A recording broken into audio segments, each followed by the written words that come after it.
Well, hello there, and welcome to an Evening in 10 Forward, installment number 86, and straight off the back of yet another episode of Starfleet Academy. I don't honestly know how it's gotten that name. So, welcome back. Obviously, a new week. It's my favourite day of the week. It is, in fact, Friday, and that means a gathering in the lounge. And this week, once again, I have a good friend to the channel and a gaming streamer himself, Gooner. How are you, my friend?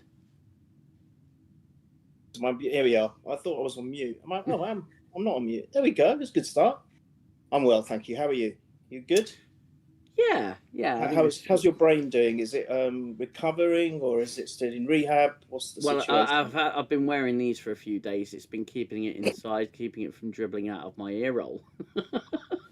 I'm not sure. I mean, I didn't have many brain cells to start with. I'm not quite sure how many I've got left. I can probably count them on one hand, I reckon. No, definitely lost some, having had to sit through this show.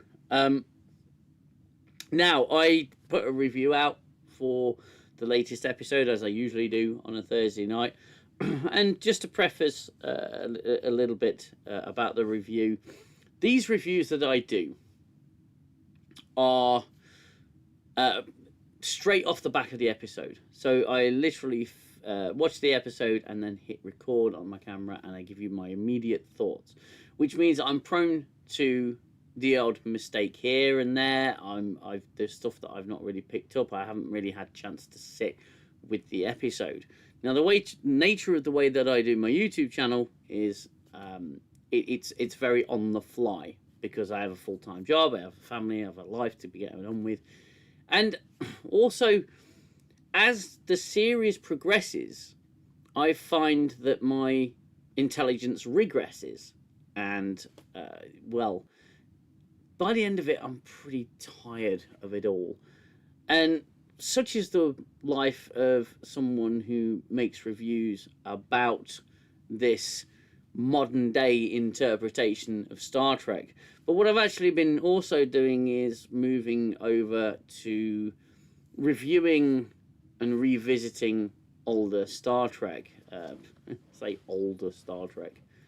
The good Star Trek, the original series, Next Generation, Deep Space Nine, Voyager, and Enterprise. Even Voyager makes it in those ranks. Excuse me.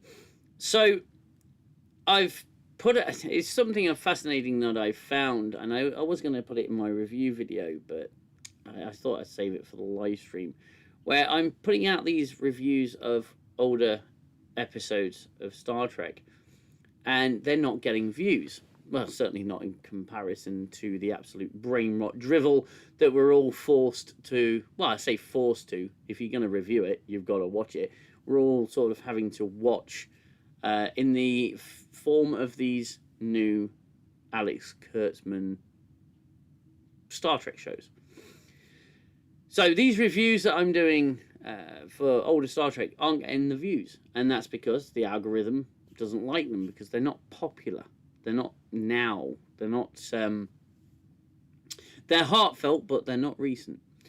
And it got me thinking, if I keep reviewing bad shows, the channel gets a reputation for reviewing bad shows and being a hot take channel or a reactionary channel to whatever drivel they come out with week after week. And I made the decision a while back to start moving away from that, and I've been doing all the preparation that I can to do that, but it's going to cost a little bit in terms of viewership, which I understand. But the pleasure I get, I think that's the point I'm trying to make here, is the pleasure that I get from reviewing older, better stuff, and the feeling I get making those videos far outweighs 2,000 views on a review of a show that is the most moronic thing I've ever had the displeasure of watching, and I've seen all of Discovery, Strange New Worlds, Picard. I have not touched Lower Decks, nor will I. But you get where I'm going with this. this stuff really does get depressing when you have to sit through it and you don't enjoy it. And I made the point again in my videos to those people who say, well, if you don't like it, why do you watch it? The reason I watch it is to make YouTube videos, to save you guys a bit of grief, and you know, to not make you kill the cat with curiosity, you know, to take some of the mystery out of it, I suppose. But hey, it's what we're here to do. It's what I'm here to do. And unfortunately, Gooner is also watching it as well. And I can't really discuss it with someone who's not watched it without the head exploding. So hopefully we're not going to have Gooner's head exploding this evening. If you are new here to the channel, we're fast approaching 2,300 subscribers. I'd like to get there as soon as possible.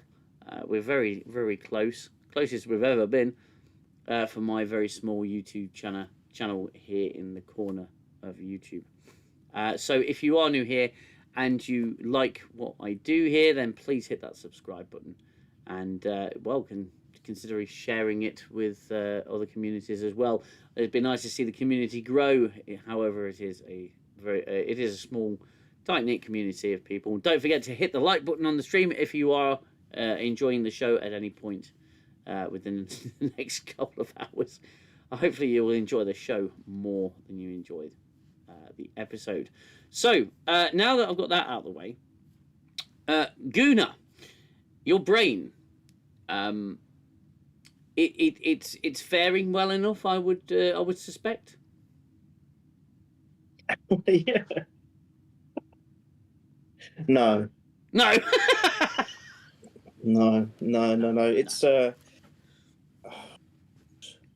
don't know where to begin with this. I had to do this in two lots. I couldn't do the full Monty again. I had to stop it halfway through and come back to it. It just, there's no plot to start with. None. No plot at all. Just do an overview. Apparently they don't even need, I mean, they're not, why are they worrying about the burn where they don't even need ships to travel? That was my first thought. Why do they need to pack suitcases with rollers when 1,000 years ago they actually had luggage carriers that actually were floating and they didn't need, or they were pushed by, what was his name? The big guy looks one of Troy's kind of butler. Mr. Hom. That's it. Mr. Hom. But you know, not everyone's going to have a Mr. Hom, but you know, they will have the ability, surely, at that stage to be able to, you know, not only pack luggage correctly, even if you are going to not wear the 4 shoes that you've packed, but also you have a way of coming around to 1,000 years later an invention which can quite comfortably accommodate all your clothes. But more so than that, it completely contradicts what they did in the first episode, where he just walks through a force field and has a complete change of clothing and a haircut to boot. Oh, a new haircut too. Speaking of haircuts, what the hell was that thing doing to her hair again this time? With the 3 balls on each side. I couldn't mimic that one. There's no way I'm having 3 balls dangling down the side of my head. Thank you very much. So there's that. And then, you know, you've got this stupid thing between Miss Genius, Miss Amazing, Genesis bollocks, and Caleb, which actually leads to nothing at all. You have Mr. I've got an arranged marriage, which actually ends up with nothing, because we know it's not going to, because there's no point in introducing a character which we know is still going to be there. So we knew it wasn't going to lead to anything. So there's no surprise whatsoever. My biggest one is our fierce warrior, our Klingon fierce warrior, is sporting the most prettiest of dresses, showing off his chicken legs when he's not in that dress, but when he's in the nice dress, all silver and fish and gill-like. Oh, how pretty he looks. Oh, he's my hero, my bodyguard. He's the first person I call on when I need a bodyguard. It's him. Please, let me get him. And that is about it. That's the show done. None of them really, for me, have any plot. None, because these writers don't know what a plot is. They don't even know what it means to have a beginning, middle, and end, like the good old stories used to. No. And And they've got the audacity to put subplots into a plot when you haven't even got a plot in the first place. So what's the point of these sub stories? Do you remember in the good old Trek, there sometimes used to be a subplot, and it was brilliant. Their subplots were miles and miles better than these idiots who try and do a main plot. It's ridiculous. So it was a nothing. It was a waste of an hour. Thankfully, it was less than an hour than more than an hour for a change. I think it was just under an hour. That's the only silver lining, really.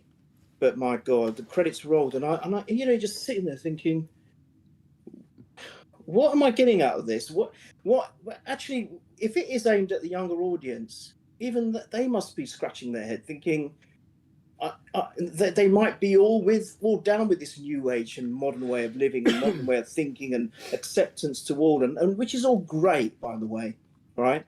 But even they must be thinking, what did I just watch? And if they're not, they are lying, or they are paid by Paramount. I went on the Facebook page, the Star Trek Facebook page.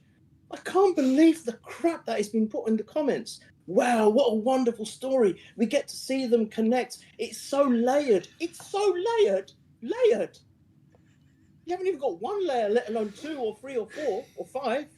There's no depth at all. What is, I think, the biggest takeaway I get when I used to watch shows, I think I mentioned it 2-3 pods ago or streams ago, I came away thinking about it. And if not straight away, DM, maybe even a few days later, I was thinking, oh yeah, I get it now. And then I might go and rewatch it and think, yeah, that's right. I admit that's you. It provoked thought in your mind. It engaged your mind. It actually started firing your brain cells to think. This, you're left. Mate, that's all I can offer. And that was an evening in 10 forward. I hope you all enjoyed the stream and. Need there be more to say? Wow. Yeah, look, I've actually gone through and made some notes. I did not watch the episode again. Okay, it's just some thoughts that I've put together. So to sort of break it down a little bit, the lovey-dovey fun time, happy fun time class of 32nd century idiots are going on a spring break, a Starfleet Academy spring break for a total of 4 days. So the 4 days is all they get after the traumatic events of the utterly ridiculous previous episode. So they're going on a spring break. They're going on a holiday. And Caleb's staying behind because he's clearly one to be trusted to stay behind. He's not in any way, shape, or form a former criminal. Apparently a biter as well. And he can be left alone, the master of hacking can be left alone on a Starfleet ship, which is doubling as a school, and trusted not to, I don't know, break rules, break the law, steal the ship, access classified files. The levels of stupidity begin there. So we're at level 1. Beginning of the episode, level 1. So, oh, Jesus. All right. Firstly, I want to say about this show is it's got ridiculous musical score, which is pretty constant. A lot of scenes aren't given time to breathe, aren't given room to breathe, and it's got this really sort of going to sound really old now, hip, electronica going on in the background. It's ridiculous, it's off-putting, it's pace-killing, and it's just awful. And it goes to show that it's written by extremely talentless individuals, and it's directed by extremely talentless individuals. And there's absolutely no sense of responsibility, not only with the cast, with the cast of characters, but with the presentation of this show in the first place. So they're all going on holiday. The hologram is still fritzing from being shot, even though she's made of light and force fields and can allow anything to pass through her, but the writers don't talk to each other, so that little detail gets left out, and she got damaged during that visit to the USS Miyazaki, or whatever it was, the comic book ship. We'll call it the comic book ship. And she's going off to a holographic engineering spa. Fucking spa. Pardon my French. Genesis' girl boss she's going to go spend time with her father, who's the Admiral, or Dadmiral. This is hurting. This is really hurting. It's bringing back trauma. It's bringing back trauma, Gooner. Yeah, Dadmiral. That's a line that is actually used in the show. Dadmiral. And I don't know whether you picked up on this, Gooner. Cukes. Cukes. What's that? I didn't get that one. When he's got cucumbers on his eyes.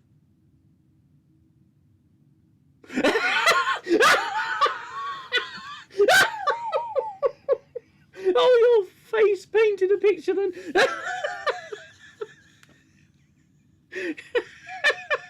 Cukes. Cukes. They actually said that. Cukes, yeah. They actually. Yeah. 32nd century military elite of the elite. Yeah. They're talking like this. Cukes. I'm not having another laughing fit. I'm not doing it tonight. Can I just hold your thought for a second? I just want to go back 1 second. And you said these writers don't talk to each other. I think they bloody well do talk to each other. They just write for convenience. They don't care. They don't care. They don't care that the hologram is... Actually, they made a big point of it. Look at me. I'm standing here. Keep firing at me. Just watch all the laser beams go through my body because I'm permeable. No, I'm porous. No, I'm permeable. No, I don't even know what the word means, but I'm a sophisticated hologram. But keep going. Keep going.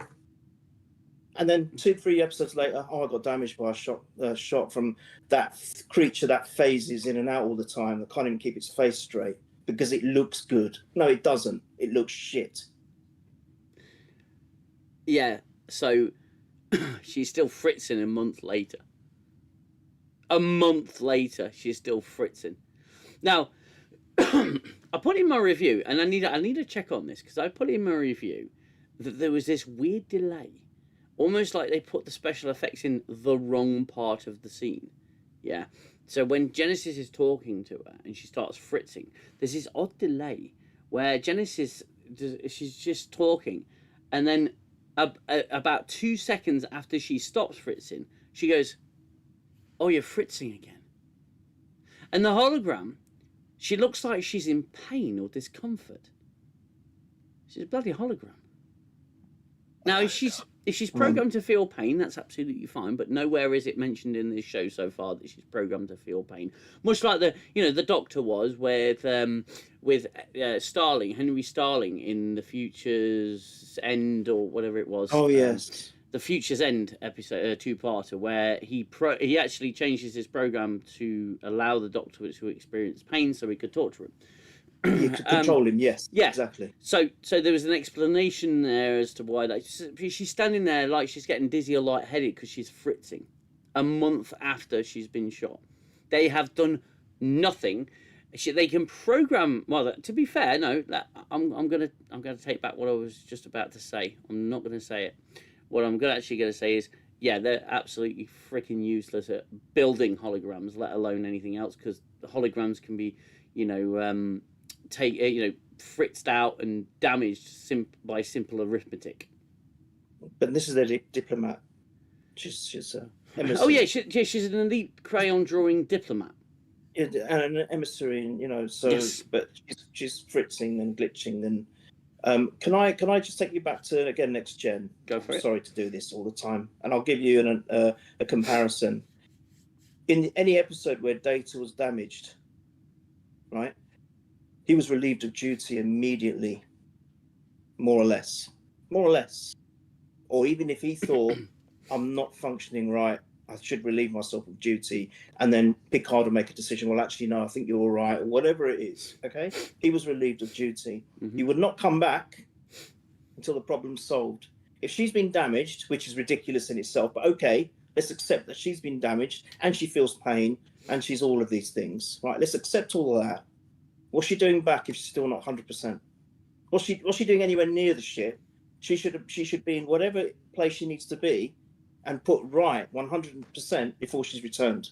Especially being a hologram, because you don't know what those glitches could do. Those glitches could do something to her programming, God hope so, which would end up destroying the whole ship with everyone on it. Please write that in. But do you see what I'm saying? This is the bull. I'm sorry, if you don't mind me swearing, because I'm so fed up. This is the bullshit we have to subject ourselves to. It is utter bull. It is utter bull. Think, Speak, Live Art. I'm not sure I've seen you here before, so if you are new here, welcome. You're the first person I've heard mention the music, which is a big problem for me. Older Trek allowed you to feel like you were in the scene with the characters and focus on the dialogue. Exactly, yeah. It feels like you're watching a television show. There's no immersion. And it's really off-putting and ridiculous. Now, there's a show that me and the wife like watching with Nathan Fillion. It's called The Rookie. And it started out really, really quite a good show. You know, it's about a 40-plus-year-old man going and being a rookie cop because he feels like a career change. And it wasn't a bad show when it first started. There was a lot of decent lessons. It's gone a little bit modern now, but almost every scene they've got this techno freaking music playing in the background. It's really off-putting, and it cheapens everything, and it makes it so difficult to watch. And New Trek does this anyway. It'll just play music constantly. Discovery played it to try and emotionally manipulate the audience into feeling something because their writing was so poor that nobody knew actually who was in the scene at the time, let alone enough to give two craps what they're going through. So yeah, the music, absolutely ridiculous.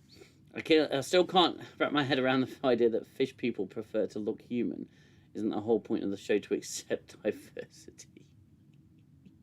We'll get into that in a little bit. Yeah. Jane, is that a bat'leth in your pocket, or are you just happy to see me? I don't know. I cannot fathom the Jaden character at all. So, yeah, one of my notes was what's going on with her hair.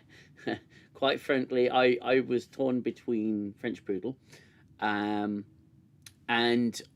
also how did Seklik call it? Seklik's a guy who comments on my videos. He says, null beads.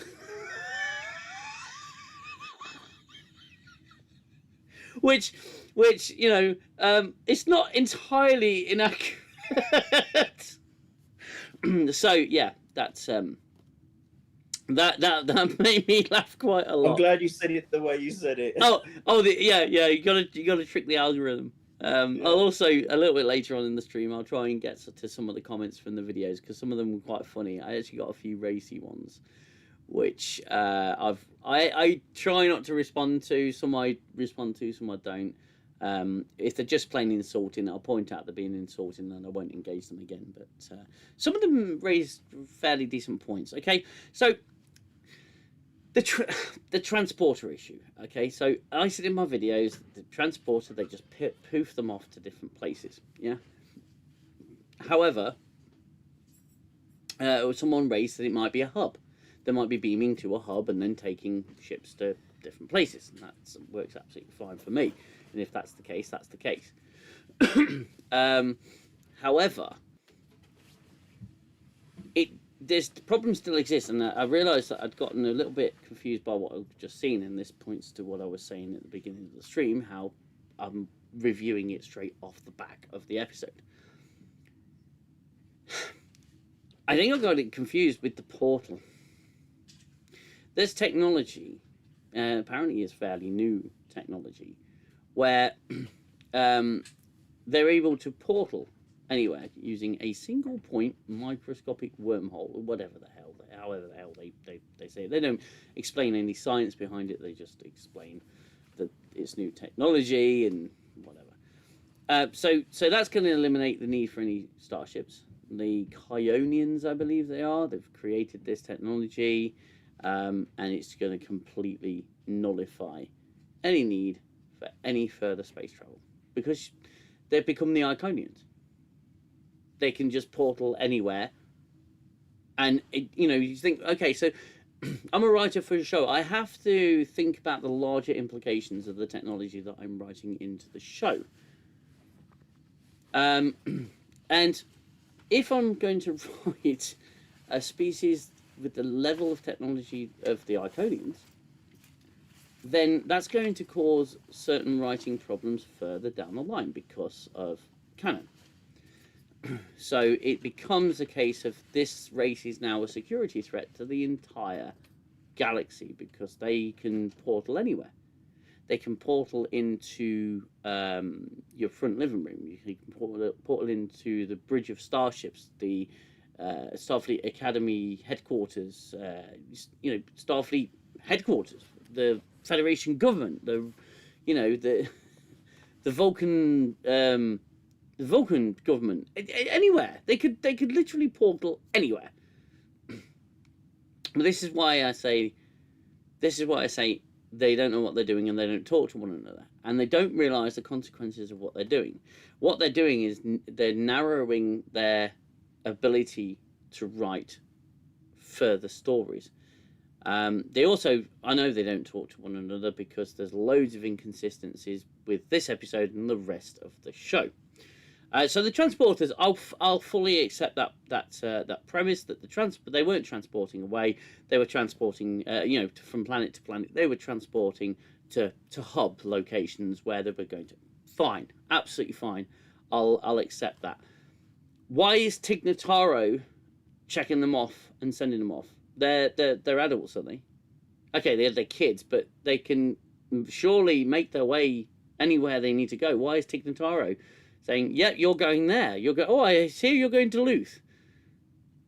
What fucking business is it of anyone else's? Yeah. The entire scene made no sense. No, they're happy to let them take control of a life and death situation and not worry about calling the senior crew back on the bridge. As of the last episode, they're quite happy to. No, you do an amazing job. You're going to be captain one day, says that awful actress, comedian, whatever she is, who again was shouting on the communicator to her girlfriend. No, we'll get there. We'll get there. Oh my God, Jesus! All right, okay, I'm not going to give you're going to die anymore. But, please. and more foot stuff. More foot stuff. Has this guy got this skirtsman, whatever he's called? Has he got a foot fetish or what? What's his problem with feet? We don't all want to see feet all the time in every damn episode. Oh, we got the full-on Tonataro. Oh, right, close up as well. No, let's just get it right. And we can. You can see that. You can see the indentations on the. Oh my God, it was horrible. What is it with the... Anyway, okay. What was I? I've completely forgotten what I was going to say. I'm so sorry. The toe distracts. Something about the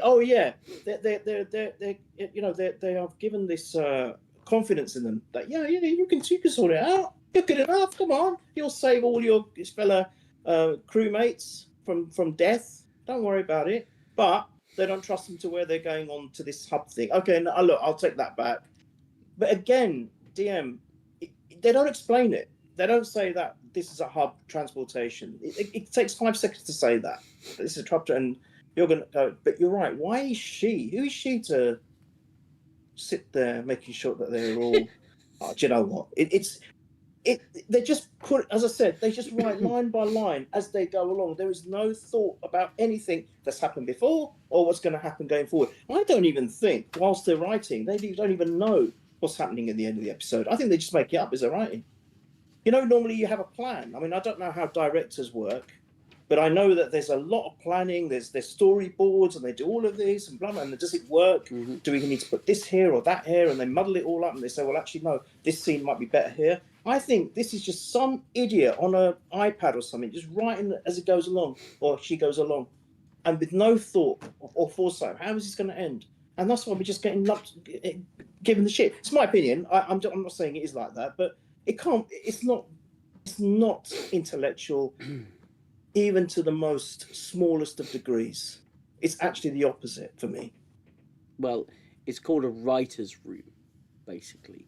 So you get all the writers for the series come in, and they throw ideas about, and then they have to go, and then you've got a continuity guy there as well to make sure that everything's lining up, and continuity within itself, and that's Kurtzman's biggest problem. Continuity with the rest of Star Trek doesn't matter. He's got no interest in that whatsoever. But continuity to within the show, there's no continuity. There's no continuity. And so, yeah, like you said earlier, Facebook posts on these on main Star Trek pages, they're saying this is the best thing ever. It's so intelligently written. It's bots. Yeah, I hate to go there, but it's just bots. And you know, people who are simping for the show. It's utterly ridiculous. Stop George says Tiggy Piggies. Tignataro's toes. Tignatatos. So, yeah, the holograms are going off to the Daystrom Institute for the Stupid to get repaired. The Genesis Girl Boss is going off to spend some daddy issue time. Caleb's staying behind because he's a criminal and can be trusted on a ship. Jayden is going to Ibiza. Yeah, he's going to Ibiza with his boyfriend Kyle. You know those sentences you thought you'd never say as a Star Trek fan? A Star Trek Klingon character is going to Ibiza with his boyfriend Kyle. So, or you know, this is really good. This is exactly what Star Trek fans want, right? It's exactly what Star Trek fans want. A Klingon going on holiday, messing with a Hawaiian shirt to go on holiday with his boyfriend Kyle to Ibiza. And I am not a merry man. I am not a merry man. I protest. So, I'm going to flick through the slideshow as well because what's life without whimsy? Oh boy, we will get through this. So yeah, who else is going? So what's his name? Darum. Darum is his name. The Fish Boy. We'll call him Fish Boy. The Blue Smurf, whatever we want to call him, because he's mind you, he hasn't earned the name Blue Smurf because he's been a Blue Smurf for the entirety of about 5 minutes of one episode so far. Oh yeah, Caleb's dictating a letter. He's dictating an audio file or whatever. Hello, Watch Nerd. It's good to have you here. Sorry, I haven't said hi to the chat yet. PJ Diablo, the Wolf Dog, Christopher Snyder. Thank you so much for joining. Stephen Bromby, Mephisto, and Alia Abadi. I saw you earlier.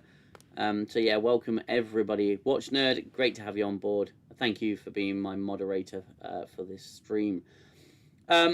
Yeah, so he's dictating a letter to the Re-girl from the last episode who went into a coma and then woke up from her coma off screen, which I think was a missed opportunity to perhaps tell some sort of story, some sort of something. I don't know. Who cares? Fucking hell. She's woken up from a coma and he's not talking to her because reasons. Reasons, but who cares? Anyway, And he can't seem to get this letter out. He's you know, he ends up deleting it because he messes up. And you got Holly Hunter there looking through. I call that the Joey window. She's looking all sad, and pours herself a non-synth ale because synth ale's not a thing anymore. And so she's going on vacation. I can't remember where she was going or planning to go, but oh my god, it's so boring. Look at it. It just looks horrible. It looks so bad. He's remembering having boinky time with Miss Ree. She's reeing. Oh my god, we'll get past this. I hate doing slideshows. Yeah, so Tig Notaro's offing all the cadets, not in the way we would want them to be offed. And, God, sorry. Yeah, look. Yeah, we weren't kidding. We weren't kidding, guys. It looks... I'm sorry. I can't. I just can't anymore.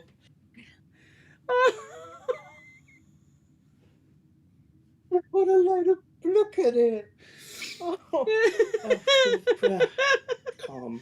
Oh, jeez. Sorry, I apologize. The hair just takes me back to Queen Amidala and all the stupid hair she had. And, you know, stupid hairstyles. My God. So ridiculous. It just gets worse. Oh, bonkers! Absolutely bonkers. Oh, there's a screenshot for the century there. We'll get caught up. Oh yeah. This bit where she says she's going to a spa and she practically lap dances the side of the escalator. God, it's painful. Yeah, for some reason they hug goodbye. They're only going to be gone for 4 days, but yeah, when I don't see people for 4 days, I'm going to hug them goodbye.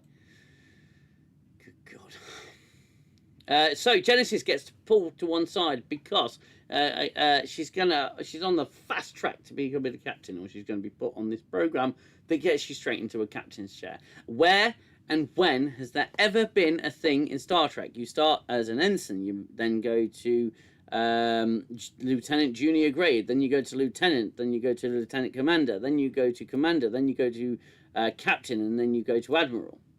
Correct. When do you ever go straight in from the academy to be on the fast track to the commander program? What is that all about?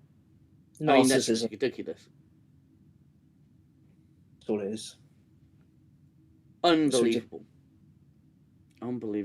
So, so Aki pulls to one side and says, "You're amazing, you're fantastic, and you're going to be a captain, and that's going to be fantastic because you're the best at everything, and you're a girl boss, and it's going to be great." And they're going to look at your references. She says they're going to look at your references. And I thought for a minute I thought it was incorrect when I posted my review, because I thought, was there something more specific that I was missing with the reference problem? Because you know, it will talk about it later on in the stream, and it really was what I said in the review. No, I didn't get that wrong. It was literally they said she didn't realize how awesome she was, and she was afraid that she wasn't going to be so awesome. So she breaks the fucking rule. We'll get there. She takes us to one side, says, you're awesome, I'm putting you on the fast track to being a captain because that's what you want. That's all you've been talking about this season. Almost like they've got a character board, and Genesis literally has one description underneath her character, and that says wants to be a captain. So they write her in to be on the fast track to becoming captain. She's all happy about it and smug, until Aki says they're going to look at your references. Then she gets all sort of sad and down and depressed, and then she... And this is where the us to go, oh wow, I can't wait to find out what this is all about, because this is their idea of drama. Yeah, And drama. suspense and intrigue. This is on a couple of Ploxy references. Writers don't know military, exactly, PJ Diablo. They don't know military, and we'll get to that as well. Why is it for a first year at least make it a third year for some believability? Yeah, absolutely. A first year cadet being sent into the fast track to being a command. Right, yeah, I completely buy that 100%. Oh God! But she needs to be guided by that woman to make sure they're going in the right place through the hub. Mm-hmm. But no, but you're going to be captain. But Yeah. no, I'll still need to check that you're just taking off the register. You have to step into the middle of the floor here, and then activate your personal transporter, and off you go. Except, it's a personal transporter. Do you really have to go to Tignataro to be gone? You just say, right, okay, off you go. I certainly need a chaperone when I leave my job, because I don't know where I'm going. That's right. Freaking stupid. Ridiculous. Jaden, I like to wear a skirt crag, even though I'm a Klingon. Says I'm going to Ibiza. And the more I hear of Jaden, the more I think you picked the wrong actor. You picked the wrong actor anyway, but you picked the wrong actor because he hasn't got the voice of a deep enough voice to be a Klingon. And even if he didn't have a deep voice, he cannot play a Klingon. I remember Core, certainly in hell, in the original series and in DS9. He didn't have this booming Klingon voice that sounded like a moronic robot. He actually had quite a soft voice, like I do.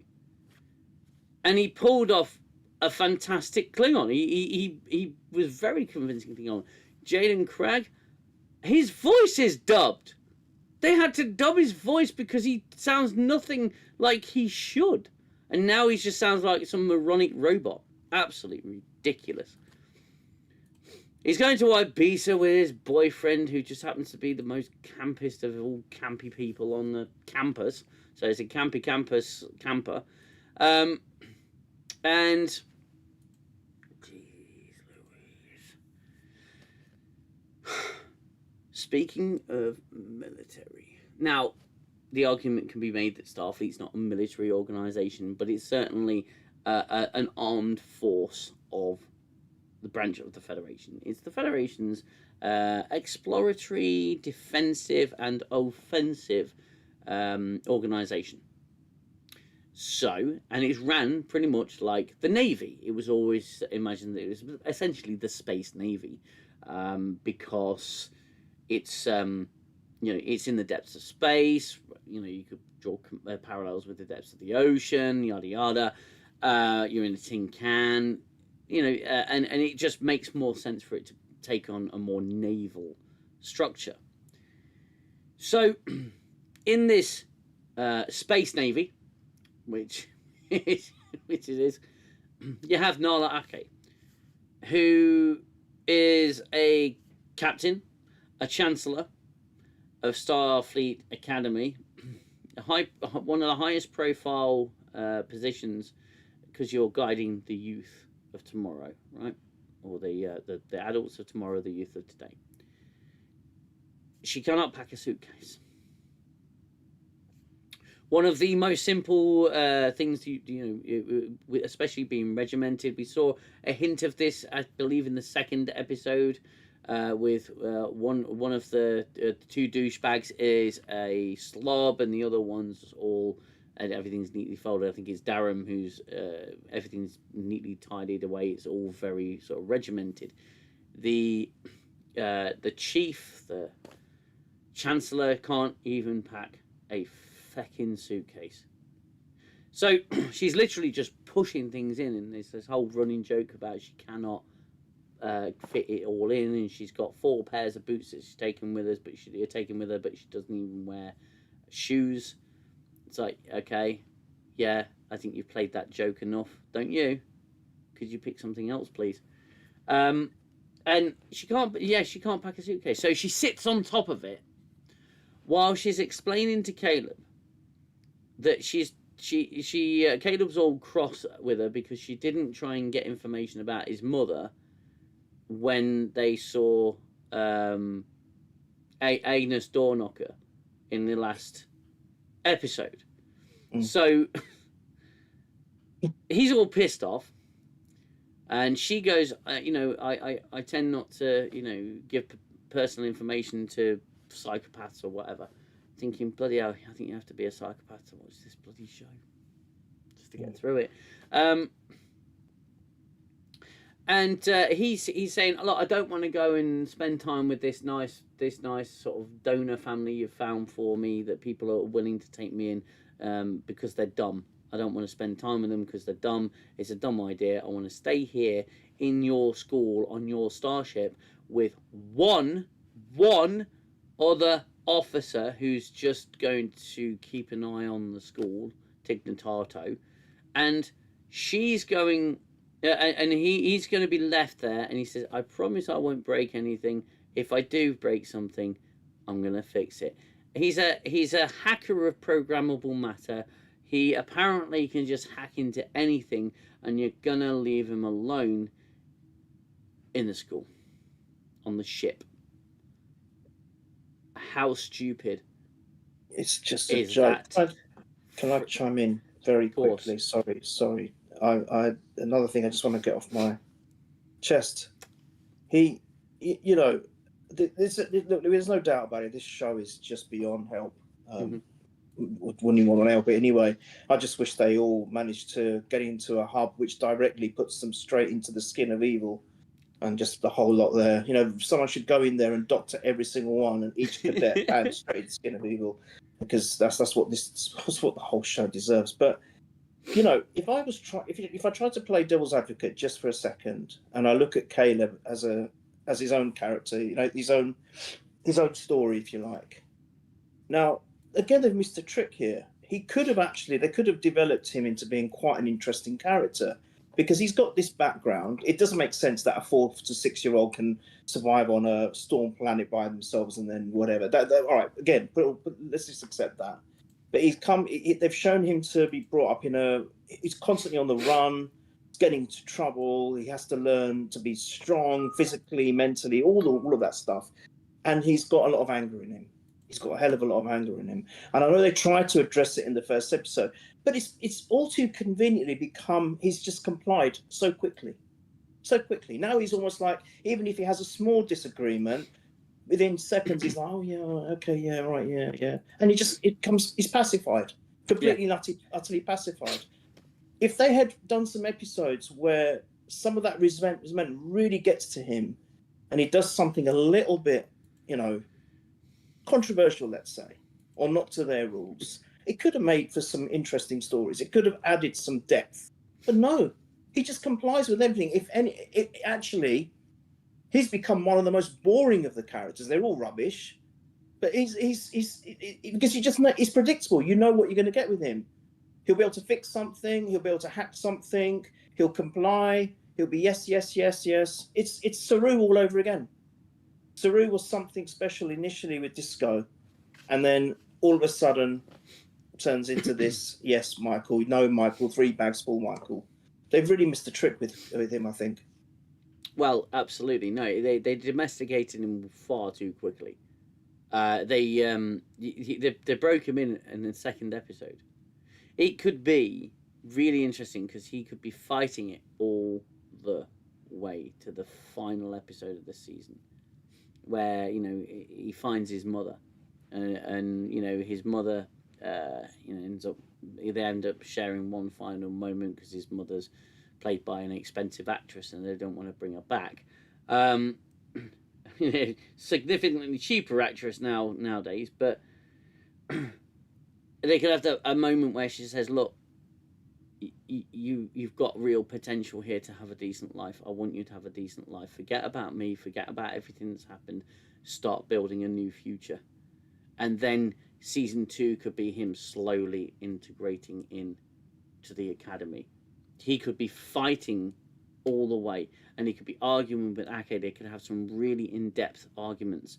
They could have some interesting counterpoints and some interesting just draw some interesting parallels and really focus in on the dialogue of each scene that they're in. But instead, he just capitulates, and it's ridiculous. The thing is, because the first season is clearly they're just year one, it's their first year, they cut out all of the interesting stuff where we're watching these kids learn something and grow and as characters and grow. They all go into the academy already knowing this stuff. They all go into the academy completely fully educated.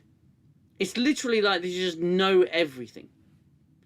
To the point where, again, in the first episode, they just saved the fucking day. All the officers are useless. By the way, we've still not seen most of the bridge officers again. And they saved the show. They saved the ship.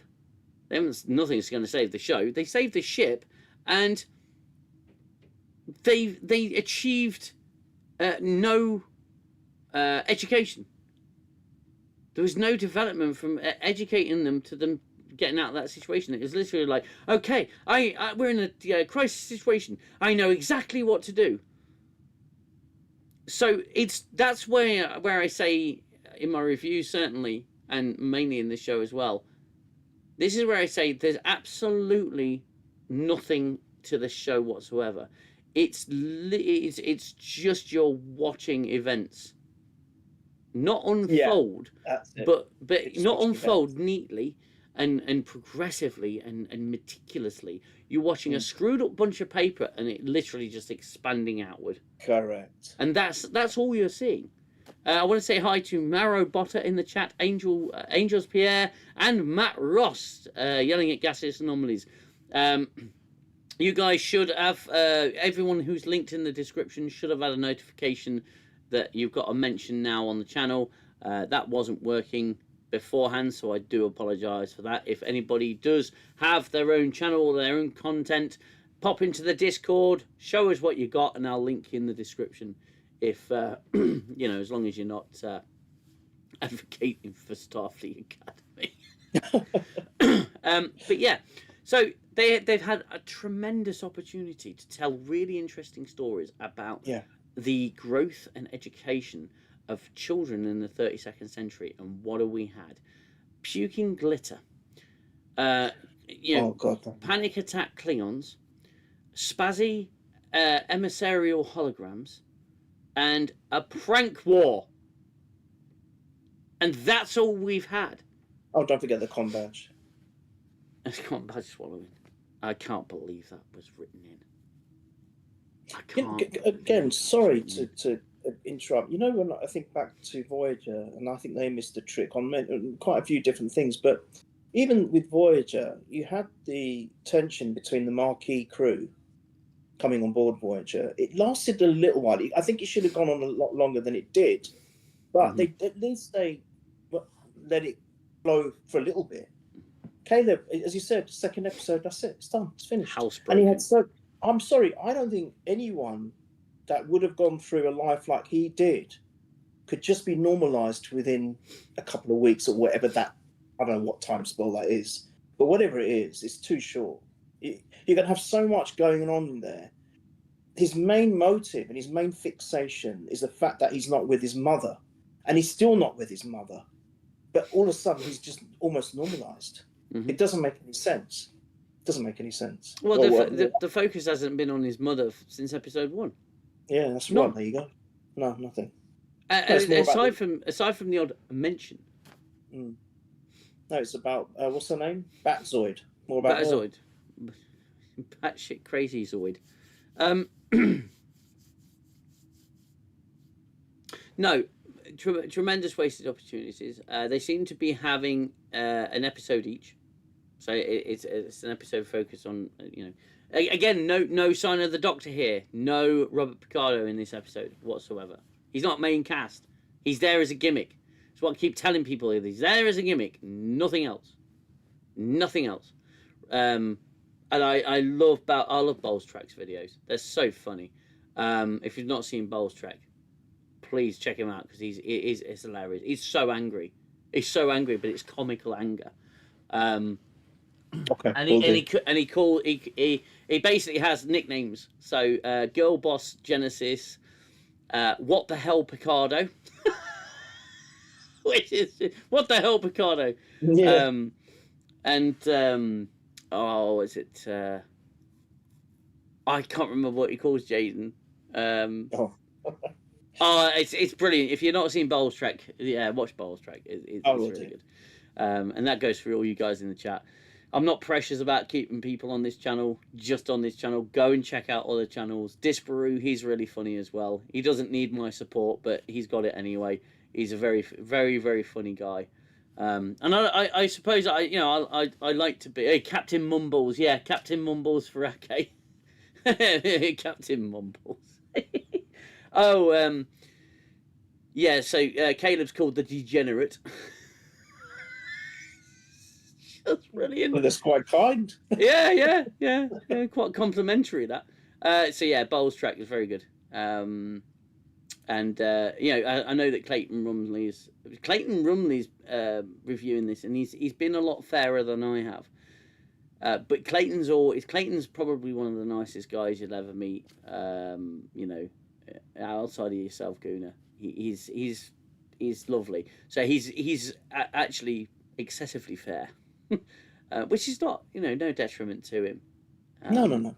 Because he's in most ways he's more accurate than I can be because he has time to sit on the episodes. Oh, we've got a super chat. Fund for champagne bottle for UKDM and Starfleet Academy cancellation announcement occurs soon. My friend, once again, you're far too generous. Thank you so much for that. Absolutely wonderful super chat. You're an absolute legend on this channel, so thank you so much for that. Well, I'll need funding for some sort of oh my word, think, speak, live art. Another super chat, thank you very much. Wow. Oh wow, you get a heart as well. That's fantastic. They don't show Caleb solving a problem in detail. Everything is easy. The fun of Trek was watching scenes like Data and Geordi solving problems. Yeah, and they were explained whilst they were solving them. And a lot of I always remember that episode where O'Brien and Sisko are trapped on the technology blocking settlement, and O'Brien uses a series of rather primitive means to try and figure out the source of this interference that's stopping their technology from working. And he goes almost sort of I suppose too primitive, but he goes almost caveman with it, and sort of primal. He's using a bow and arrow and stuff like that, and it's really interesting to see how that unfolds and how he problem solves. But Caleb's just like and it's done. It's like, yeah, I'm just going to hack the programmable matter. Oh, look, I'm done. He's like the guy from South Park. Okay, we're just going to deposit it, and I'm done. And it's like, that's it. There's no explanation. There's no exposition. Yeah.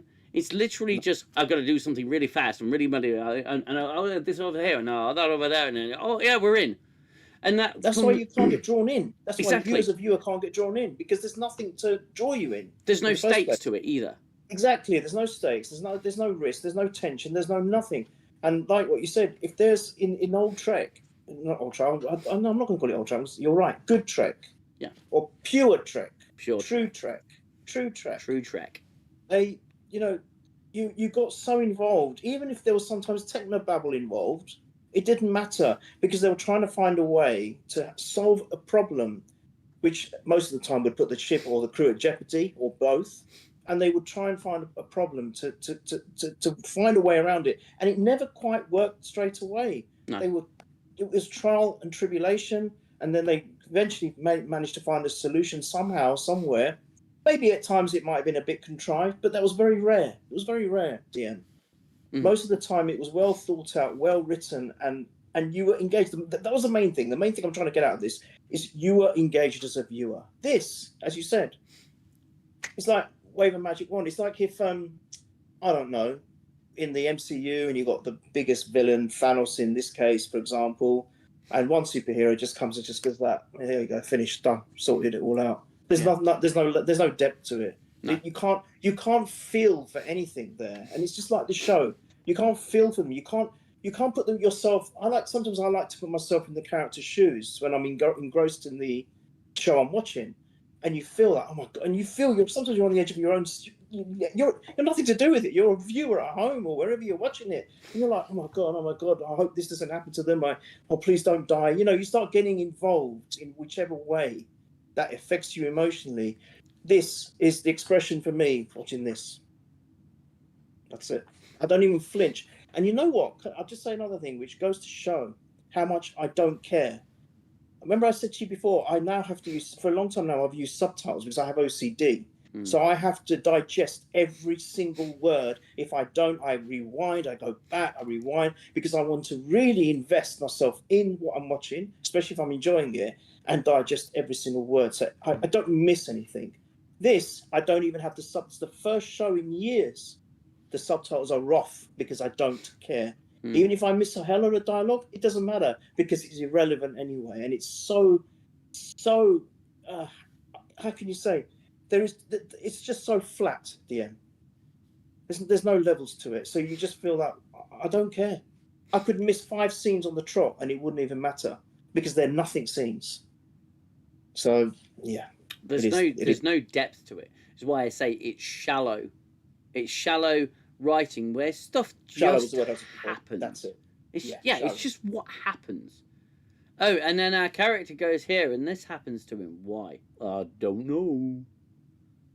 And it honestly feels like when I'm reviewing them, they're always in the back of my mind is pitch meetings.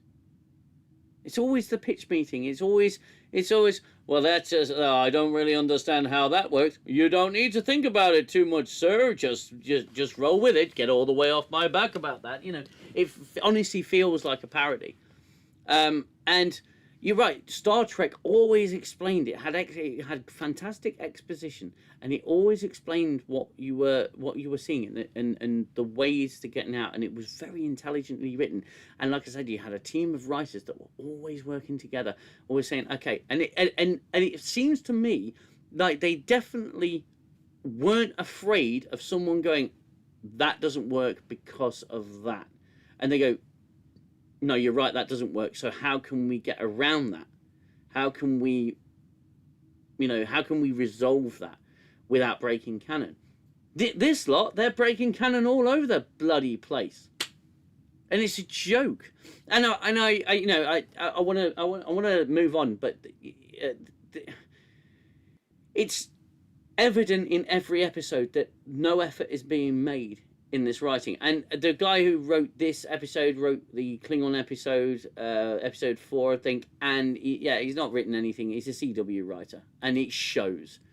He's never written Star Trek in his bloody life. What an absolute...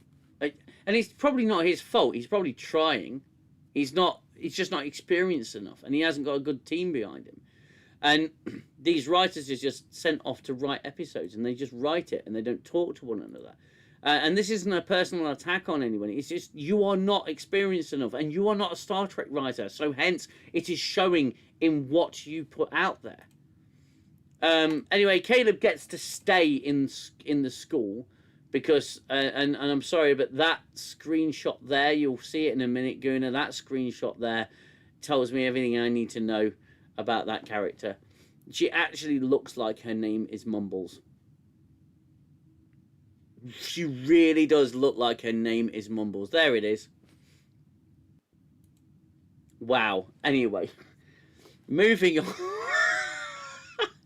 Yeah, Newman. Do you mean Newsom? Tawny Newsom. Yeah, absolutely. Well, that's brilliant. That is brilliant. That sums it up. Yeah. Yeah, that is definitely Mumbles. So yeah, what's his name? I have to write the names down. And again, in the first episode, the first season of Voyager, I got to know all the names by the second episode. Me too. Second episode in, I knew all the characters' names, and if he introduced new ones, it would like, I know that guy. That's Vorik. He appears now and then. Yes. You know, but I have to write their names down. Darum. So Darren, Darren's walking down a corridor, and it's in a completely empty corridor with an extremely noisy floor, because nowhere has any carpets, because they don't believe in carpets in the 32nd century. They like floor polish and shiny floors. Looking at that image now, can you tell me where the floor is? Because I'm not certain I can tell you. Because it's incredible. It's everything's reflective. You couldn't tell if the image was upside down. There's no character with these sets. It just looks like an LED freaking punk rock nightmare. It's just fucking horrible. It's horrible. Set design is awful, and it's so not Star Trek. You can't relate to any of it at all. You No. just can't. I'm not saying we're going to be able to relate to stuff in the 32nd century. I'm not saying that at all, but at least have something about it, about the sets. This is just, there used to be real proper sets in the olden days. Real sets. Physical sets that you could do that too. Easy on the eyes. This is all green screen with bullshit. It's all rubbish. Computer generated nonsense. Yeah, it's awful. It's awful, and you know they clearly just had far too much floor polish left. Darum finds he looks down the corridor. There's no one there, and suddenly, out of nowhere, this gold nugget appears, and I think, okay, what's the significance of the little gold winnet there? What the hell's that all about? And it looks like he's found an Easter egg, because he looks quite hungry. And oh, poof! This guy appears out of nowhere, as if by magic. And no, he did not open a portal. There was no evidence of a portal. He literally appeared out of nowhere in an empty, long corridor, and he's kidnapping Darum. Oh no! How horrible! And he's got an accomplice, and they render him unconscious. And the Klingon, our Klingon Crag in the skirt, he witnesses this, and I mentioned this in my video, and I put a clip in my video. He goes, oh, what's going on there? Something's happening. He's been kidnapped through a portal, and I think he's going, huh? And then he looks to the left down the corridor, and then he looks to the right down the other end of the corridor, and he sort of goes, he runs up to the portal, and sort of looks bewildered and confused. And I put in to sort of I put in a DS9 clip with Bashir when Dax was being kidnapped, and because I wanted to just show a bit of contrast here between the way this Klingon acts and the way Bashir, a spindly, not particularly well-built bloke and a very young person, fresh out of the academy, reacts to someone being kidnapped. Bashir just screams out Dax's name, charges in full blast, and just knocks I forget the actor's name. It knocks him clean against the wall. He literally just charges at him. And the Klingon here doesn't do that. He doesn't react, and he goes. He just wanders up to it and goes through the portal. Because he's worrying about Kyle and Abisa or Abisa. That's why. Yeah, and he's going, I don't know what to do. Or should I go in, or should I? Yeah, and someone made the point afterwards, and we're going to get up to it, that he went in charging with a rock. Well, what the fucking do? Oh, God. You've got the big Smurf planet. You've got the Smurf planet, and then you've got the Smurf moon. Okay, the Smurf moon dried up for reasons that they explained, but I couldn't be asked to pay attention to. So it's actually quite barren. It's not got any water on it for the fishy Smurfs. Or just call them nerfs. For the nerfs, the Keonians. And I saw a chat earlier that said, are they aren't they supposed to be an offshoot of the Iconians? Because Iconians. I don't know. They've got the portal technology back, so who knows? Could be. But it's looks like a fairly warm world. It's got a very dry atmosphere, but the Klingon is cold, and that's because somewhere they read in a encyclopedia that somewhere someone wrote Klingons don't like the cold, and obviously they referenced it in the Voyager episode Displaced, that the Klingons can't deal with the cold. It doesn't look particularly cold there. No. In fact, it looks quite arid and dry. But again, it's like, you know, the writer said, and the planet is arid and dry, but it's cold. And the animators went, they just missed out cold altogether. They just went arid and dry. Oh, it's arid and dry. Someone spilt coffee on the next bit. I can't read it. That's what it feels like anyway. So he lands through the portal, and he sees Darren and this silhouette that looks like something out of a freaking Austin Powers movie. And it looks like he's gonna get something chopped off, possibly his head. And the Klingon comes charging in, and with a rock. He comes charging in with a rock, and he goes, "Ah, I'm gonna kill you because I'm non-violent. I'm only violent when the plot needs me to be." Yes. And the way he's holding it looks so unrealistic. It just looks so weird. Yeah. Because it's obviously, he's not actually holding anything. It's been CGI'd in. It just looks so bizarre. Oh, it's polystyrene. It's polystyrene, and you can tell. Whatever it is, it just looks shit. Whatever it looks awful. Even the way it just looks awful. And I'm sorry. For a Klingon, when he's wearing that dress, his legs are like sticks. They're like stilts. Yeah. There's chicken. He's got chicken legs. And I don't mean to. I'm trying to body shame or anything like that. All I'm suggesting is, Klingons are supposed to be big, burly. Even the women are, not just the men. God, the women. You don't expect the women look like they'd break me. Sorry to interrupt, but the women look like they would break me. Absolutely. No, of course you can. No, I completely agree. This guy's got legs thinner than broomsticks. They do look like two broomsticks. It doesn't make any sense. It's such a bad piece of casting. It's unbelievable. They're not even using his real voice. So why get him? What's the point of having him in there? You could have. There's so many. I mean, if it was about actors of color, you've got so many black actors who are superb, and you could bring in to play this character, and they don't.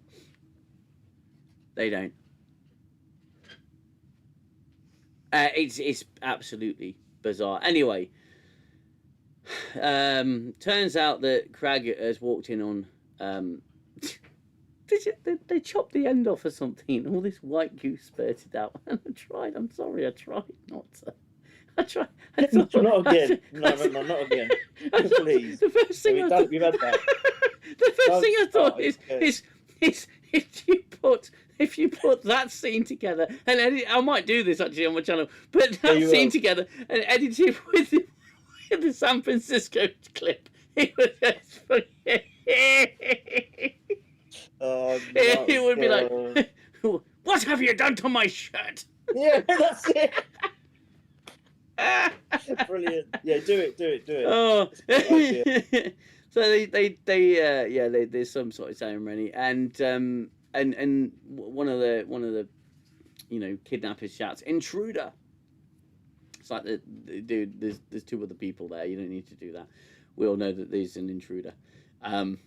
And it turns out the kidnapping was kind of a ritual thing. It's very similar to the way that some bachelor parties always start off with a fake kidnapping and whatnot, and you just get tied up and put into a van and off they go to Mexico. That sort of tradition. So it's all about tradition. And he's still holding the bloody rock. Jesus Christ. So Darren says, "Oh no, he's my best man. You guys, he's my best man." So he drops the rock, which makes it look like he cacks his pants, which was just hilarious. I didn't get a screenshot of it, but it drops between his legs, and it's looks like he's dropped a boulder. It's so funny. Watch Nerd, it's that bad. Yeah, it is that bad. And it's only going to get worse. Apple needs to buy Star Trek. All the sci-fi shows on there are great. Ronald Moore's For All Mankind is awesome, and he's back next month. Cleanse My Eyes from Academy. We are huge fans of For All Mankind on this channel. Absolutely incredible. A good friend of mine, Carlos Bina, who directed the Otoy Star Trek shorts, he's directed a couple of episodes of a show called Wandler. It's aimed at a younger audience. It's an animated show, but I'm watching it with my daughter at the moment, and we're thoroughly enjoying it. It's kind of like it's like if you cross Fallout with you put the characters from Fallout onto another planet, or into a much longer in the future, or whatever. We've not quite got that far yet. What's it called? But Wandler, Wondla. He's directed a few episodes now, and he's got every reason to be proud of it. It's a beautiful looking show. But not only that, you've got Pluribus as well, which I know you and I both enjoyed. So thank you for that recommendation. So yeah, Apple, absolutely fantastic. Some really good content coming out of Apple. Not all of it. I'm not gonna. The Wandler's actually on Apple. Sorry. The Wandler on Apple. Yeah, it's an Apple original. Yeah. Yeah. Oh, okay. I might watch that then. Yeah. Okay. Mate. For if you like Prodigy, for example. Yeah, then I'll like it. It's very Prodigy-esque. It's a similar sort of. It's got a similar tone to it, a similar feel. Okay. And it's I've enjoyed it so far. Me and my daughter, me and my youngest daughter, funny enough, she's constantly saying, "Can we carry on with Wandler?" Oh, it's like, bless, yeah, of course we can.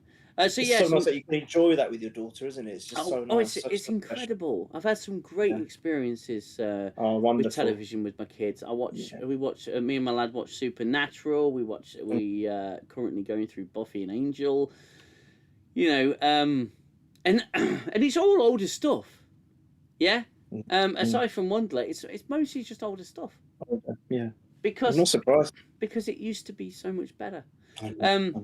Anyway, the Klingon's dropped his boulder and soiled himself. Caleb is sunbathing indoors in the main atrium of the school with cukes over his eyes. Cukes over his eyes, as I refer to. He's literally. And it turns out that Genesis actually beamed straight back because she heard that the references would be read, and she had edited and adjusted those references because they said that she doesn't actually believe how awesome she is. And I'm not lying. And of course, we have to keep in tone with the foot fetish that they have. Yeah, it's just feet everywhere. I'm sorry, either Kurtzman or someone on Art Productions got a bloody fetish. They've got a thet, as it's called. It's oh my god. It's seriously, it's just freaking feet everywhere. How many times do we have to see this guy half naked? In the first 7 episodes, it's already been 4 or 5 times. It's a joke. Yeah. We have to keep seeing. I'm not. I remember old. True Trek. I'm going to call it True Trek from that one. Yeah. Maybe once in a while, but it was so rare. Because it was class. The show was just full of class. Yeah.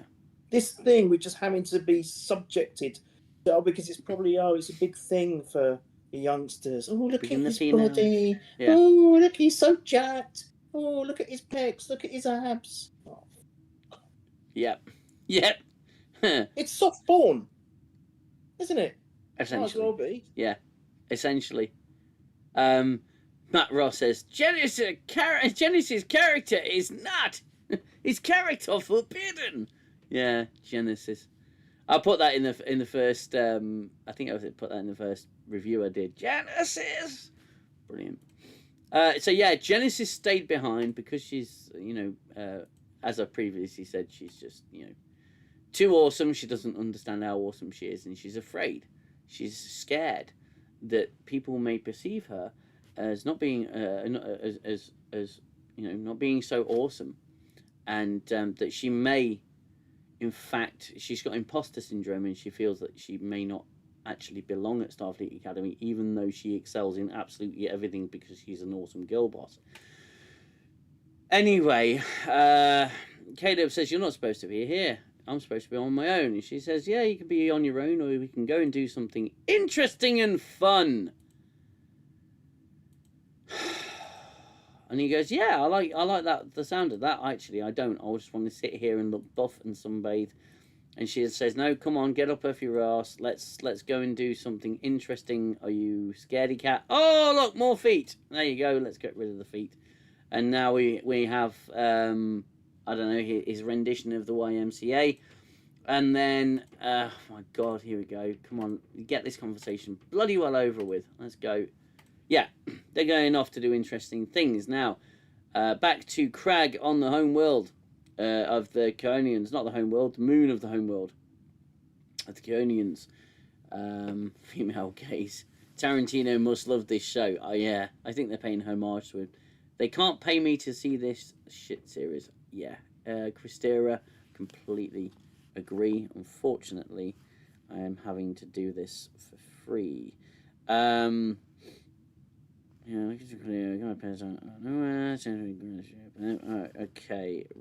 wrapping. I'm just going through my notes. Bear with me. So to summarize this part of the episode, Darum is a prince, and he is the prince of his people, due to be the ruler of his people. Okay, so I can actually get on board with that. Fine. Absolutely fine. So he's a prince, and he has to marry his childhood best friend, and they're going to rule over Keonia as king and queen.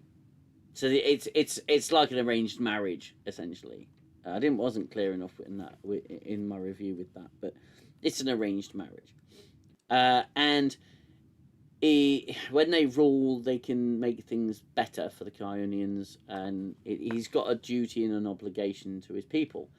Now, in and of itself, that's a very interesting direction, and again, a potential to tell a decent story. Now, I'm gonna state that I don't think the writer was intelligent enough to realise what he'd done here, and I just want to spend a little bit of time on this. So Darum is to marry this childhood sweetheart of his friend, and they're going to rule together. She looks like she's very close, and there's subtle hints throughout the episode. She's very close to this other girl who is, it looks a bit, dodgy. The episode doesn't point to any of this, by the way. So Darum is to marry this girl who looks like she may be with this other girl, yeah? And it's weird because Darum's meant to rule, and she ends the episode sort of towards the end. She tells him to abdicate, to go back to Starfleet Academy, because she's overheard what Crag has said. Oh, she's heard what Crag has said in the speech, and then and how awesome he says that Darum is. And she says, "It doesn't sound like you're the man I fell in love with. It sounds like you've become something else." And she essentially, she stages a coup. She gets him to abdicate the throne so she can seize power and rule over the people. And she even says, "I could be the first female ruler." It's like, so he's saying, "I've got a sacred duty to marry and fit, help my species. I've got this sacred right," and he's willing to sacrifice his entire future in order to do that and rule justly and fairly. And she essentially says, you don't belong here. I need you to go because I want to take your power. You abdicate the throne and fuck off. Am I misinterpreting that? Because that's pretty much what I read from that. Not at all. It's more about because the speech that the fierce Klingon gave was actually not a bad compliment. It was quite complimentary. Yes. You can't, I don't see how someone can read into that thinking, oh, he's not happy here, or he doesn't really want to do this. He was actually putting duty above everything else, which actually a lot of honourable people do. There's nothing wrong with it. It felt like, to me, you're absolutely right. It felt like that she wanted the power, and this was just a nice, easy. She probably didn't expect this to happen, but it happened for her. It all just fell into her plate nicely, or it fell into her lap nicely, and she's exploited it. And I've got a feeling you're right. There was she wants to rule with that other, whatever that thing is. I'm not quite sure. Yeah. I don't know if it was a girl or a boy or whatever it was. These days we don't know, and I'm not saying that with any disrespect, but it's true. I wasn't quite sure. Maybe it was female, or I don't know. But it looked like that there was something going on between them, and this was just an easy out for her. Oh no, go on, you go away. I can have it all, and then she can get together with that one, and they can rule together. But why did they have to make the point again? First female to rule. They just have to get that in, don't they? Of course. It's checkboxing.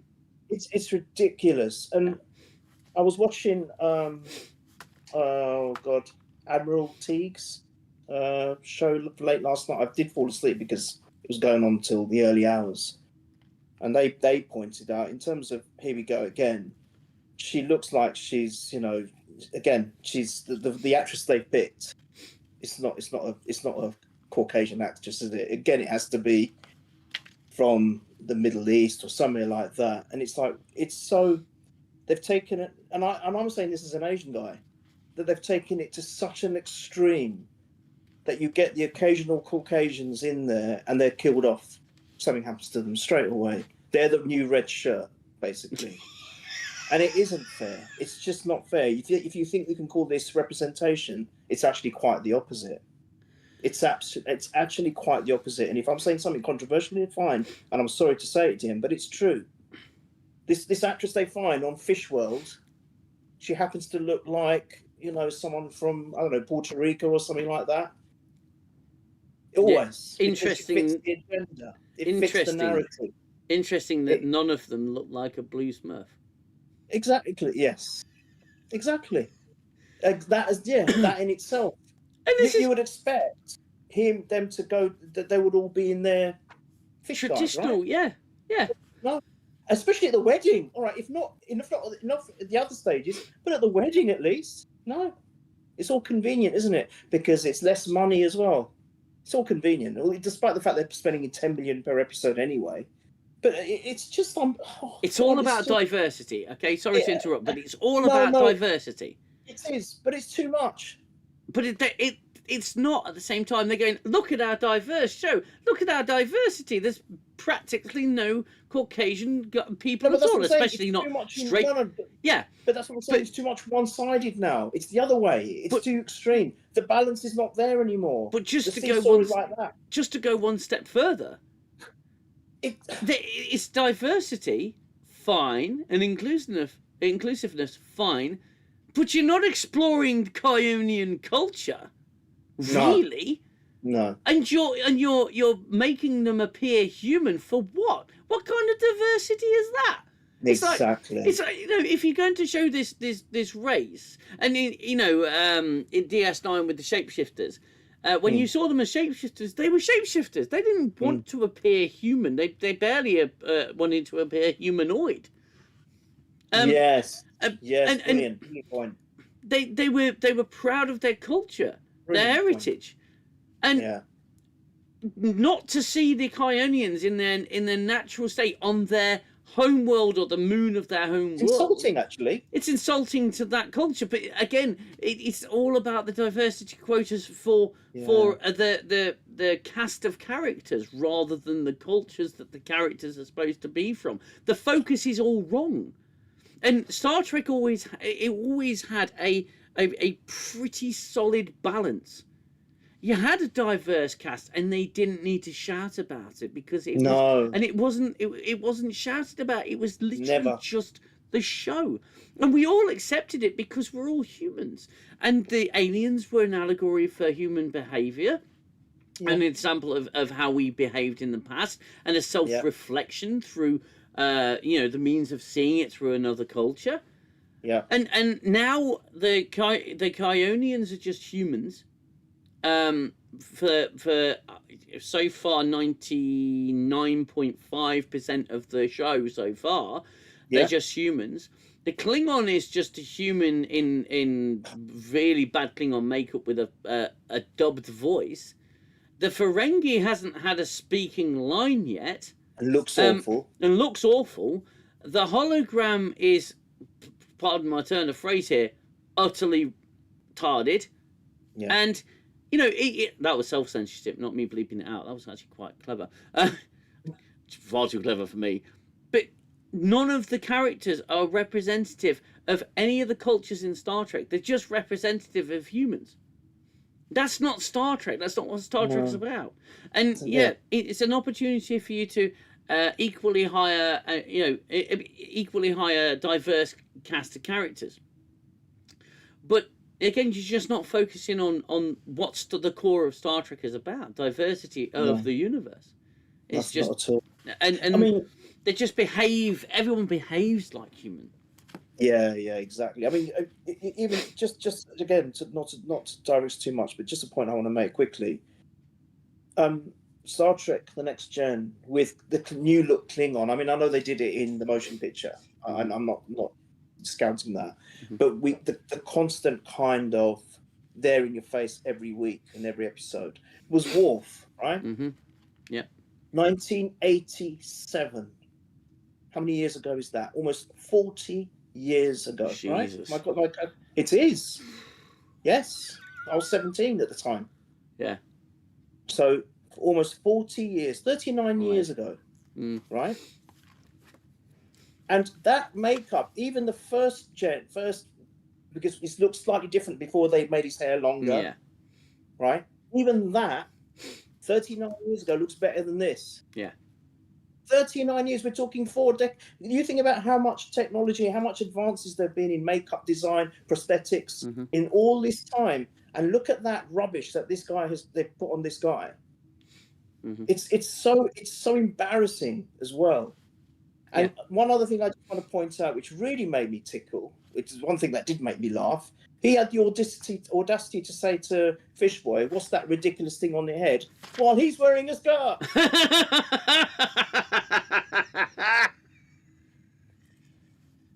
Oh my God! Yeah, 100%.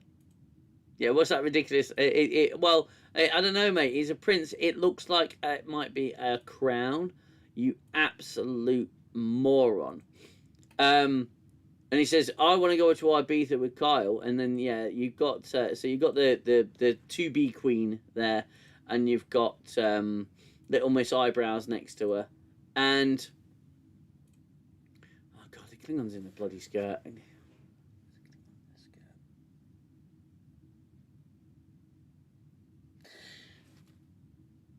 Why can't they just let people be? Why can't they just let cultures be what they are in Star Trek? And the Klingons have got to evolve. No, they don't actually, because they remain an allegory for the different human behaviours. They always have. God, it's such a joke, a bad joke. And I'm sorry, I question what those orb lights are meant to represent.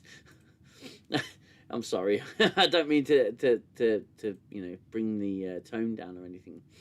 Oh, excellent. We're getting to absolutely more art-harded parts of it. Right. Now we have stick your hand in this potentially hazardous substance roulette. Yep, I'm sorry. We've got to go there, Gooner. It's got to happen because we're getting to one of the best parts of the episode. Yeah. So they're playing a stick your hand in the jar roulette. Okay, so these are different substances from different worlds, different planets, and they go toxic, non-toxic. So Genesis and the the Caleb guy. She is, they are playing this and sticking the hand in, and oh, it's nothing. It's inert. It's gooey, and it's not. I'm sorry, I'm angry. I need to just stop you. I'm sorry, and I know I don't normally like to do this to you. This really, really f's me off. Right, one hand, she's capable of being fast-tracked on the commander to becoming captain, yet she is sitting there putting her hand in potentially toxic things. And of course she wins. Of course she's going to win because she wins at everything, even in this stupidity. But please. She's supposed to be this amazing, I'm very responsible, oh, I'm brilliant at everything. But let's do this. Let's risk our hands and arms into this. Do you know what? Neither of them are medically trained, really. So if it dissolves their hand, what are they going to do? Genuinely. You've got Tig Notaro, she's there, and that's it. Presumably the doctor's gone off somewhere as well. We don't know because the doctor's missing from the episode completely. So we don't know where he is. God, this is so stupid. Anyway, she sticks her hand in and it's inert. He sticks his hand in the next one. Let's just get to that because it's so stupid. I think Gooner's just had a seizure. So he sticks his hand in. We don't know what's in there. He goes, "Oh, fine, it's great. It's it's inert." And then he gets oh, this is fine. Yeah, this is stupid. This is stupid. This is stupid. More stupid. His hand's still in there, and he gets bitten by something. And he goes, "Oh, I've just been bitten by something. Oh no, how terrible! I've just been bitten by something." And then his ears start getting bigger. His fucking ears just start getting bigger. Oh, it's Why? so funny, isn't it? This is their comedy. Ha ha ha. But based on what happens next, Gooner, why does his ears get bigger? There's no correlation between that what happens next and his ears getting bigger. You could say, "Oh, allergic reaction." Well, I'm sorry, wouldn't he come out in hives? So his ears get bigger. She gives him a hypo spray. They go back down to normal size because that's what happens. Okay, they just go back to normal size immediately. And it turns out there's a slug inside. And just as girl boss Genesis says, well, it's a slug. It's not exactly going to warp anytime soon. Turns out it's a warp-capable slug. It's got slug drive. This is where I had to turn off. It's a warp-capable slug. It's labelled on the tin, Warp Slug. Now, science advisors to the show, if you exist at all, okay? If you travel faster than the speed of light, you have to have protection from space-time, which is what the warp field or warp bubble creates. And if you travel faster than light, you are instantaneously disappearing in one place and appearing in the other. It's faster than instantaneous. It's literally just, there is no delay whatsoever. This thing leaves a light trail behind it as it moves and warps around the room. It's going at warp speed, apparently. It's a warp slug. Now, if you go to warp, I'm adopting the Caleb pose here for a second. If you go to warp, you are traveling the speed of light. That is warp 1, the speed of light. That is, I forget the exact calculation, but the light travels around the Earth 7 times a second. If it was to go around the Earth, it would go around the Earth 7 times in 1 second. That's the speed of light. This warp slug presumably. It's called a warp slug, so it must go at least warp 1, which means it shoots across the room in 1 second. The math isn't mathing on this one. Even basic primary school math isn't mathing on this one. They just made a joke that, oh, what's the slowest creature on Earth? It's a slug. Why don't we make one a warp slug? So it would be quite a funny, contrast. Let's make the slowest thing the fastest thing. Let's turbo this thing, shall we? Turbo the snail. Let's turbo it. What an absolutely useless, moronic joke. And this is where Star Trek's at. And I agree, and I've said it many times before, Star Trek needs to end. It needs to finish. It's not in the hands of people that care anything about Star Trek. It's just not. And yeah, talentless hacks. So they got this warp slug that warps around the room, and they've got to catch it. So it goes whee, and it's over the other side of the room, and it's all this joke about it. We'll cut back to the uninteresting wedding bollocks, and he's having a conversation with his wife-to-be. She's trying to suss him out, seeing if she can get him to abdicate the throne nice and early there. She doesn't mention it until later in the episode, but hey-ho, who cares? It's just pointless conversation.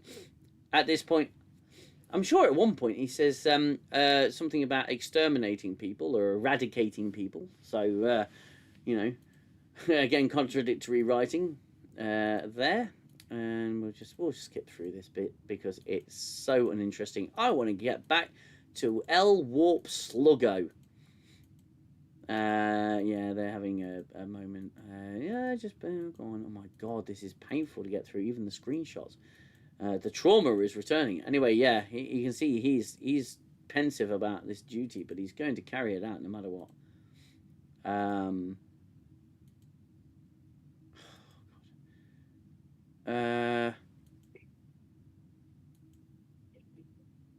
Back at the academy, here we go. Warp Slug, it's up there. She says with some confidence, and Tig Notaro walks in. Oh, at the wrong moment. Oh my God, the slug. The slug is up there, and Tig Notaro is coming, but they've got to freeze it. They've frozen the slug, but it's getting slimy, and this little this gooey drop is falling, and Tig Notaro's broken her foot, and all the while the Jemadar is on the comm with her, going, "Oh, you broke on your toe. Please don't die. I hope you're not going to die. Oh my God, are you sure you can do this? Oh my God, please don't die." And I'm not joking. I think I put it in my review. Not even funny anymore. It's not. It's not even funny. And they're going, "Oh, what do we do? What do we do? She's broken her toe. Oh no!" And the goo's going to drop on her, and they're going to get caught, and all the shenanigans, and going to get into trouble. So she again close up at the toe. We got some Tig Notaro action, and because it's all about feet. And my God, I'm sorry. I know is that supposed to be that big? Is it just the fact that she's broken it and it's swollen? Because that looks hideous. It looks like a potato. And yeah, she's got to bend. She says, "Oh, when she bends down to fix her toe, I'm gonna shoot the slug." So then the goo, not the slug. The goo. Yeah, so she freezes the goo, and she's got a great shot. And then Caleb goes, "Oh mate, I couldn't have hit that shot. That was a 1 in a million shot. Look, oh yeah, she's frozen it now. Just as Tig Notario's giving herself a toe job." Sorry. that rolled off the tongue far too easily, no pun intended. So yeah, and the Jemadar was going, "Oh, thank God you're alive. I can't believe it, you're alive. That's brilliant." Oh. It's like, what is the point of that dialogue? And I'll tell you the point of that dialogue. The point of that dialogue was to give some kind of noise distraction while they shot the slug's goo. I never thought I'd be saying these words in a sentence. What is this series' obsession with goo as well? They had that thing was the first or second episode, that blue. What is this obsession with goo? Yeah. Is it? Do they all play? They don't write. They're given Play-Doh. Goo and feet. Yes. Goo and feet. Mm. Anyway, they're too busy being awesome. She's awesome, and it goes back to the wedding planning, and Craig's still saying I wanted to go to Ibiza. He's saying you know. Darren's saying, "Oh, I've got responsibilities," and Craig's going, "Fuck your responsibilities. You could be Starfleet Academy," and I don't give a fuck anymore. Let's just get this pointless, absolutely pointless conversation between those two absolute saps. To be fair, I think Darren's actually all right. I'm beginning. Can I interject? I will say, this is the only positive thing I'm going to say about this show. At least with him, that we have seen a slight bit of character development. Mm-hmm. A slight. He came across a right arrogant twat, like they all are anyway. But when he appeared, he looked like a bully, and he was going to be this awful person. But to be fair, they have actually shown a little bit of depth to his character. Yeah, and that he's quite soft and quite sensitive, and he can understand where he has to put others before himself. He actually has got more attributes as a Starfleet officer than any of the others put together, to be fair, in that respect, that he's duty bound, and also he will put the lives of others before him. That's that's what he's shown to or portrayed to be with his duty as king of this planet, that he's got to sacrifice his needs, his desires, because he ultimately wants to be part of Starfleet, but he's willing to sacrifice that for this. And to be fair, I think out of all of them, never thought I'd say this, but I thought he's probably, if I had to choose a fave or a better character, it would be him. Yeah. So I agree with you there. Yeah, and I think again, if they wanted to portray him as the a-hole at the beginning, okay, yeah, have a few episodes of him being a complete a-hole, and then you could play it as, look, I'm overly cocky, but something's looming over me, and I'm acting out because I've got a duty to fulfill, and I'm not sure I'm going to be able to stay here. It's what I want. I want to stay here, and you can have that eating away at him, and he's just acting out. But you could leave it for a few episodes.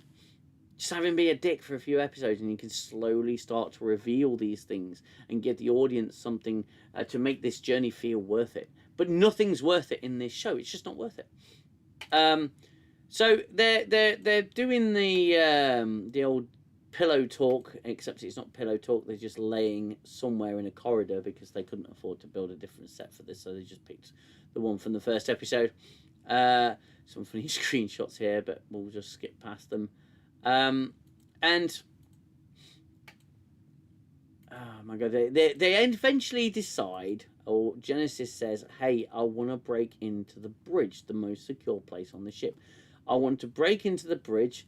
Oh yeah, they're talking about the dry humping again that he did with the Betazoid, and the fact that this is where he tells her, she went into my mind, I freaked out a little bit, I didn't want to, and she, it caused a bit of a rift between us, and she was willing to sacrifice herself to save me on the other ship, and I don't know how to deal with that because I'm a moron. And she goes, well, I'm a moron too, and I wish that, I think we should be morons together. No, she doesn't say that, but anyway, she says, let's break into the bridge because I want to sit in the captain's chair. And he says, well, surely you've done that with your dad. And she goes, yeah, on my dad's ship. Oh, I want to do it on a different ship.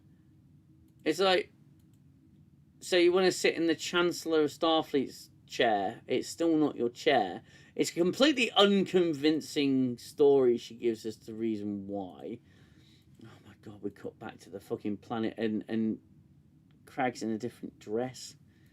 He's in a, and I can look. Let me just say, I got no issue with the costumes in this show. I don't. The skirts, the dresses, I've got no issue with it. What I do have an issue with is it's a humiliation ritual for a Klingon. And you know, there's been outfits, certainly alien outfits, costumes, and everything that have been gender neutral, and you know, it doesn't matter to me. What matters to me is protocol and Klingon honor. And a Klingon in a skirt is it's the most ridiculous concept I've ever come across. So this is a humiliation a humiliation ritual for a species of Star Trek. So he's the best man, and he's adjusting his dress there, and Darum he tears the back of his ritual coat and whatnot, whatever, and goes, no, it's really important. This is a really important thing. I've torn it. Oh my god, I'm not tailored. And then he give it. It's clearly not. It was going to tear either way because it's badly tailored. But he gives it to Crag because Crag's all cold. He said, "This planet is too cold. I'm too cold." And he does the gentlemanly thing of handing over his his wedding jacket. And again, all the while, everyone on this planet is appearing as human. They're presenting human. Why? It's their home world, it's their home system, and they are essentially water smurfs, and they're appearing as what? Never mind. Let's crack on. I can't believe it. We've been at this nearly 2 hours. I'm sorry, Gooner. I know you don't like to be talking about this stuff. At least it's a bit of a laugh. Hopefully it is for everyone in the chat. We haven't forgotten you, people in the chat. I have been looking at the chat. And we'll read through some of them after we get through this diatribe of crap. You don't have to do this. You don't have to stay. I've got a duty. I don't want to, all that crap. So they don't show, again, they don't show how they hacked their way onto the bridge, but Genesis and Caleb hacked their way onto the bridge. Onto the bridge of a Starfleet ship. They hacked their way in, and they've got a couple of minutes before security is alerted or someone's alerted. Tig Notara tow. She's gonna walk around with a brand new tow. How did the Klingons survive Aurora Penthe, the prison moon in Star Trek 6? Yeah, exactly. And I suppose that's what makes it such a harsh prison, right? So they get onto the bridge, and Genesis starts fumbling with the buttons and switching the impulse drive on. And clearly nobody notices, and it's all a distraction. So Caleb can turn his back on her, and shut the warp core down that she powers up, so she can use the captain's console, bypass all the highest level restrictions, and create a key or a chip with all of her files on it, so she can edit the files that say she doesn't know how awesome she is. And he goes, oh, I'm onto you. I know a hustle when I see one. Yada yada. Really uninteresting. And she goes, but I'm just not awesome enough, and I know I'm not. And people have recommendation letters and boohoo baha. I feel like I don't belong in Starfleet because people have said I don't know how awesome I am. And it's genuinely that. I'm not making this up. It's literally I don't feel like I belong here because people have said I haven't realised my true potential and blah blah blah blah blah. And she's willing to violate Starfleet protocol, illegally break into the bridge of a ship, and let everybody down because she doesn't realise how awesome she is. They're caught by Tig Notara, and she says, you're in some serious shit now. Cut back to the wedding ceremony, and they're united in fish matrimony, and yeah, sorry. That's a good one. That's a good one. And they're sitting there, and there's a toast raised for the Queen's lesbian side piece, I suppose. And there's a speech, and then the best man has to give a speech. So Darren goes to give a speech because Caleb is not very happy about missing out on Ibiza. But he turns up. He turns up and he goes, I believe that is my job. And he gives this pretty, I'd say it was all right. It was a speech saying, look, this guy is a hero. He went outside on the hull of a ship, even though we all had personal force fields a few episodes later, and access to all of that and everything. He went out onto the hull of a ship and saved our lives. He's a hero. He's done all this. He led a prank war. It's like, yeah, that I wouldn't brag about that if I were you. And he's awesome and brilliant. And then the Queen, I originally interpreted it as the Queen realised that this gay Klingon loves Darren. That's what I initially thought. But no, apparently she just wants him to abdicate so she can take all the power. And she looks so unhappy about it, but she's not. She's secretly smiling at her because she now gets to rule the planet alone, while she has now has the excuse to absolutely fuck this guy off, tell him to go back to Starfleet and follow his dreams and be awesome and inspirational. And that was the face I pulled when I realised it. It'll come up for you shortly. Because that, and I thought, oh, of course,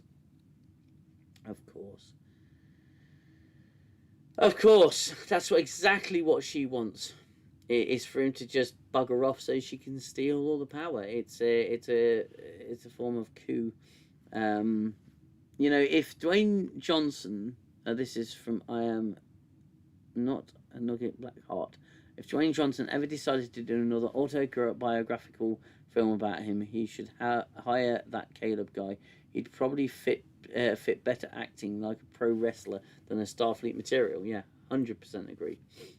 Anyway, yeah, my God, he's still waffling on about this guy. Still waffling on, and she goes, "Oh no, how terrible! I'm gonna have to steal all the power and become queen and be an awesome female ruler, the first one of our kind." And he goes to Darren, who I secretly have the hots for, even though I'm dating a guy called Kyle because I'm a Klingon, and that's what Klingons do. Back to Starfleet Academy, and fuck it, call her Mumbles. Mumbles, she's saying, look, you guys are two of the best students. Why are you behaving like dicks? And she says, I'm really afraid of people seeing that I don't actually think I'm awesome enough, and it's really, really painful. And look, I'm really sorry. I didn't want you to read that. And he goes, oh, that's great still. Because he goes like, what the fuck? That's what this was all about. And she goes, well, yeah, I'll tell you what, you're in trouble now. I'm not putting you forward for the commander program because I don't think stunts like this are very, very good, even though I allowed you to all have a prank war with the War College that ended up in the destruction of War College property. And she says, you're sentenced to 800 hours menial labour. He tries to throw himself on the sword, saying it was my idea to break onto the bridge. She can't go on to be a commander anymore. Exactly, Gooner. I can see it on my screen. I can see all of it. And that's and that's the face she makes when she realises she can't go on the fast track to being a commander. It didn't end very well for them because they're a pair of absolute fucktards. So the Queen realizes she can steal power from him and send him off to Starfleet Academy and get him to abdicate, and doesn't get a divorce, get an annulment, or I can sort the wedding out, you just have to, I can sort the marriage out, you just have to abdicate. Again, I thought it was because he was gay for Caleb. Not gay for Caleb, gay for Crag, but it turns out, yeah, she was just trying to steal power.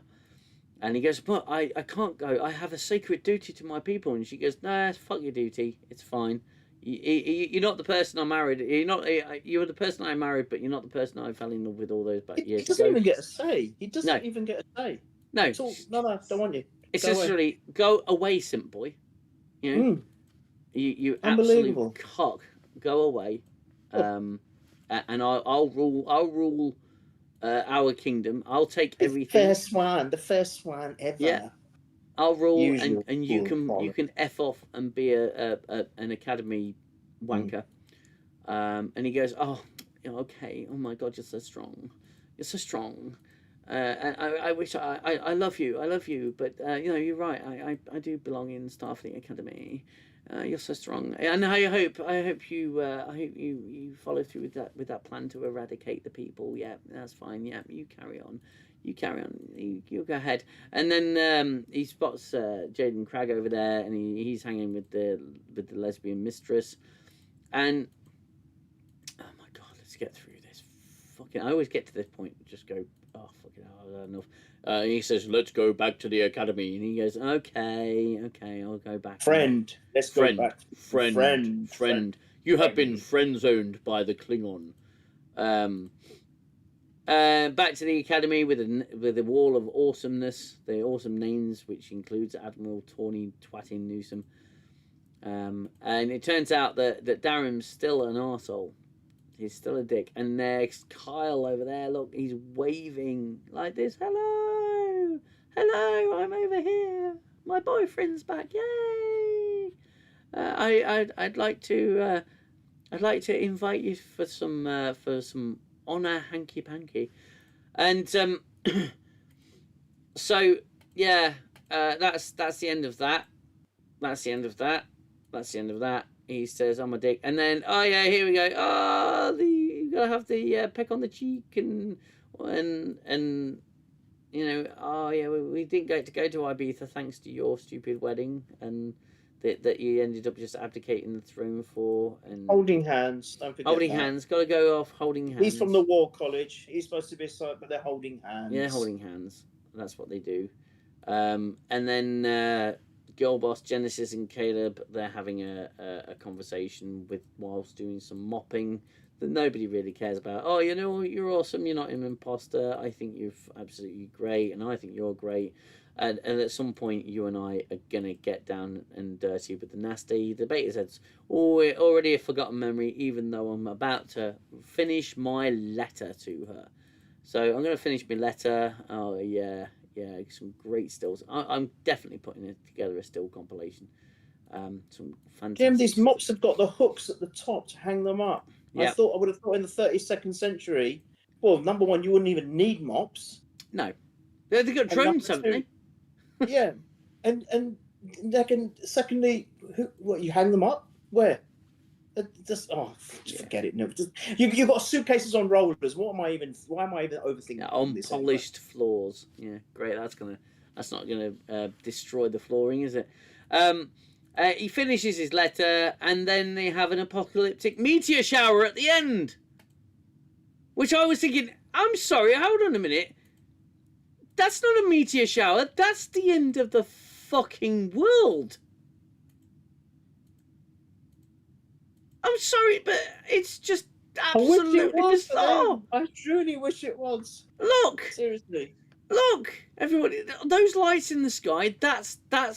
I shit you not. Let's look at them. Look at them. It's. That's not a meteor shower. That is Armageddon coming down. That's stolen from Independence Day when they destroy the mothership. Or the mothership. And you got the fireworks. Then he goes, look, I promised you fireworks, didn't I? Yeah. Stolen from that. Yeah. Absolutely unreal. And yeah, I was, oh God. And they're all standing there watching in wonder and smiling and showing their white teeth. And, oh, look, Kyle and Jaden there. Oh, yeah. You can literally know who wears the trousers in that relationship. And that's it. End of episode. That was end of episode. And I've just written a few things down. Okay, just some thoughts I had while I was just thinking about this. Okay, so I've written here, and I'll try and translate. One of the comments that I had on my video was that, of course, it's you're angry at it for being a teen show, but it's a teen show. There's teen drama in it, and my thoughts around that were, what they've done is they've devolved Star Trek to make it teen friendly when it didn't need to be teen friendly, because it was already teen friendly, because there were plenty of teenagers watching classic Trek, and if they're not watching classic Trek, they're not going to be interested in Star Trek. But they just devolve the show and bring it down to the level of they don't elevate anything, and they don't educate. The show doesn't elevate and educate. It devolves the concept of Star Trek right down to its basic form, this version's basic form, and it does nothing to inspire anybody to be anything. It shows no character progression whatsoever, and I don't care what you absolute simps for the show say. This shows no character development and no journey. It's all about they need to be there to be educated and how to be awesome, but they come in awesome. There's no story behind it. Oh my god. Also, I'm sorry. It's how can they access the systems on the bridge so fucking easily? It's the 32nd century. The biometrics alone wouldn't allow a connection on the bridge. If the biometrics, and again, if Caleb was any good at hacking, why couldn't he hack it so the space Smurf could actually use a suit? But he can hack into the fucking bridge. Exactly. And how did he get so good at freaking hacking?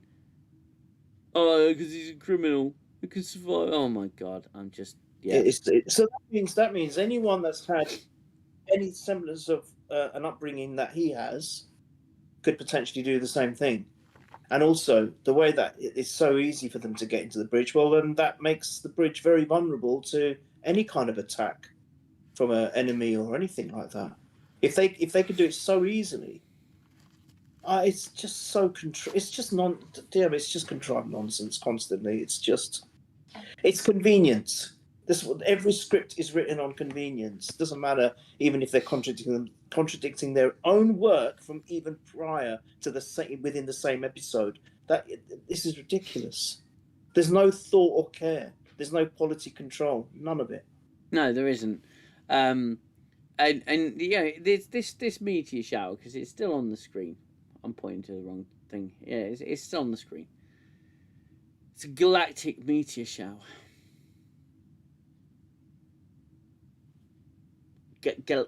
Galactic meteor shower. I mean, it's in space, right? It's a meteor shower. It's kind of a given. But a galactic meteor. I wouldn't mind at this point if Academy wasn't written by Star Trek writers, but was written by science fiction writers. That knew something about, I don't know, the science in science fiction. And that's what Star Trek's always prided itself on. That although things might have seemed so far out there, even when they made the original series with hypersprays and all of that kind of thing, but there was an application of science to it all, to all of it.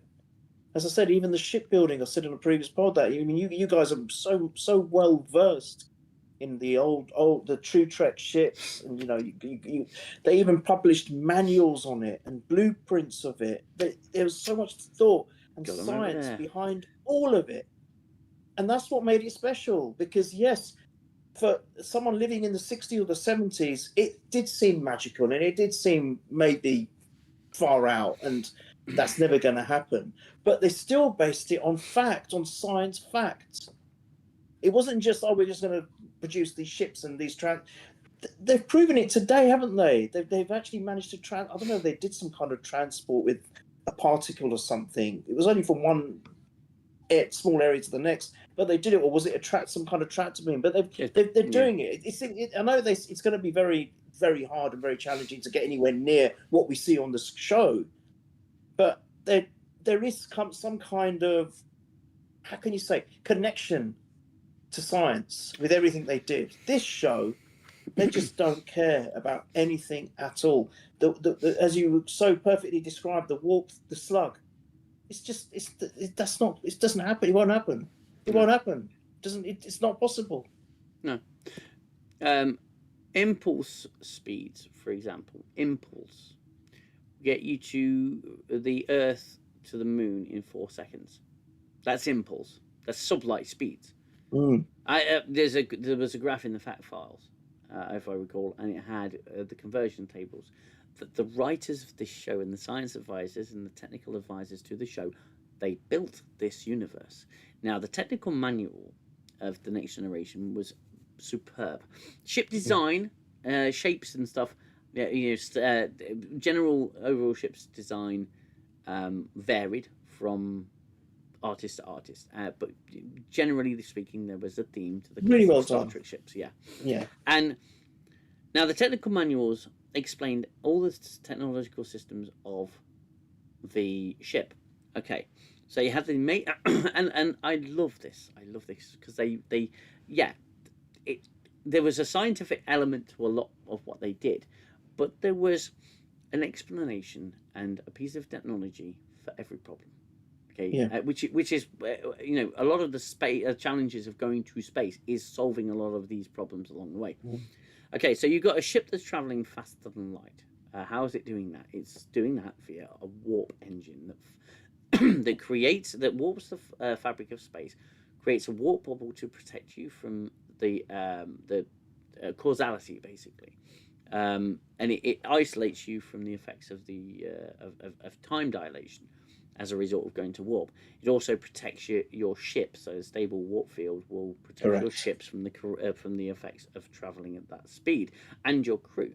Now, you have something called a main navigational deflector, which deflects space dust, which would pierce through the hull of your ship and destroy it the minute you went to warp. So you have a main navigational deflector that pushes the particles aside. You also have something called Bussard collectors. Bussard collectors they collect nebula gas and dust, particles in space, and they use it to can convert it into a fuel to get lots of energy. It was fantastic. You had an inertial damping system. Now, the inertial damping system created an opposite force, opposite gravitational force, to prevent you from flying straight back into the rear of the bridge and becoming potato salad. Because that acceleration from stationary to the speed of light, it would kill everyone on board instantly. So you had inertial dampeners. Now, the inertial dampeners also dampened the effects of rocky space travel. Any time the ship got hit something or got torpedoed or something, the inertial dampeners would at least take the edge off any impact. That was technology. You had the transporters, and it explained about the Heisenberg compensators, for example. The Heisenberg compensators that will compensate for any quantum anomalies within your body and would be able to track the movement of every atom in your body, deconstruct it and reconstruct it. You had dilithium crystals, which was used as fusion to generate antimatter. Antimatter powered the ships, and it's an extremely powerful substance. that is real. We've created antimatter. We know its destructive power, and what they do is they collide matter and antimatter together to create a controlled explosion within the warp core to power the warp drive, which distorts space-time. They have gravity plating to stop themselves from floating off and around the bridge. They have crystals in the phasers that harness and focus the power of a laser and phases it and changes the frequency of the light, turning into a high energy beam which can stun or kill. You have tricorders that can scan using a series of different sensors. You have ship's sensors which help them navigate space, and it goes on and on. It goes on and on and on, and I read these technical manuals. It's an explanation to it all. It all works, and those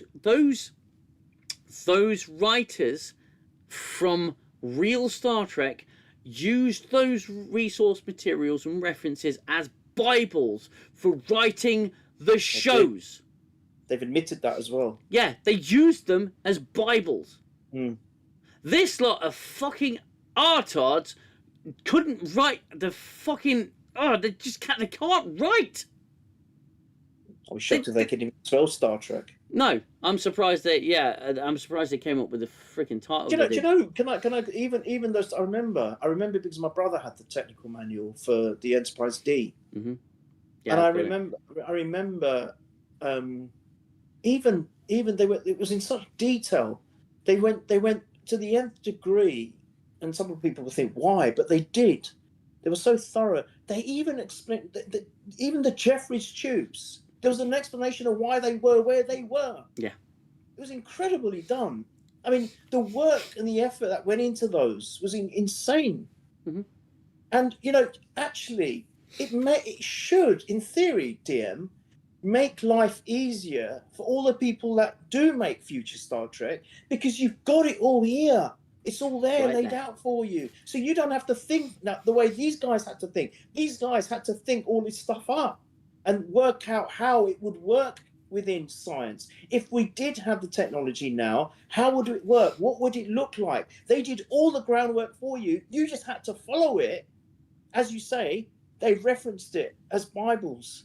So they don't have to actually do any real thinking, but at least when you come up with this absolute tripe and dross of material, at least you could at least have some reference to say, well, okay, we've done this because of this. And then people like us, who are used to True Trek and love True Trek, will think, well, all right, at least they've referenced that. At least they've made some effort. There is not one semblance of effort in any of these 10 million episodes. Not one.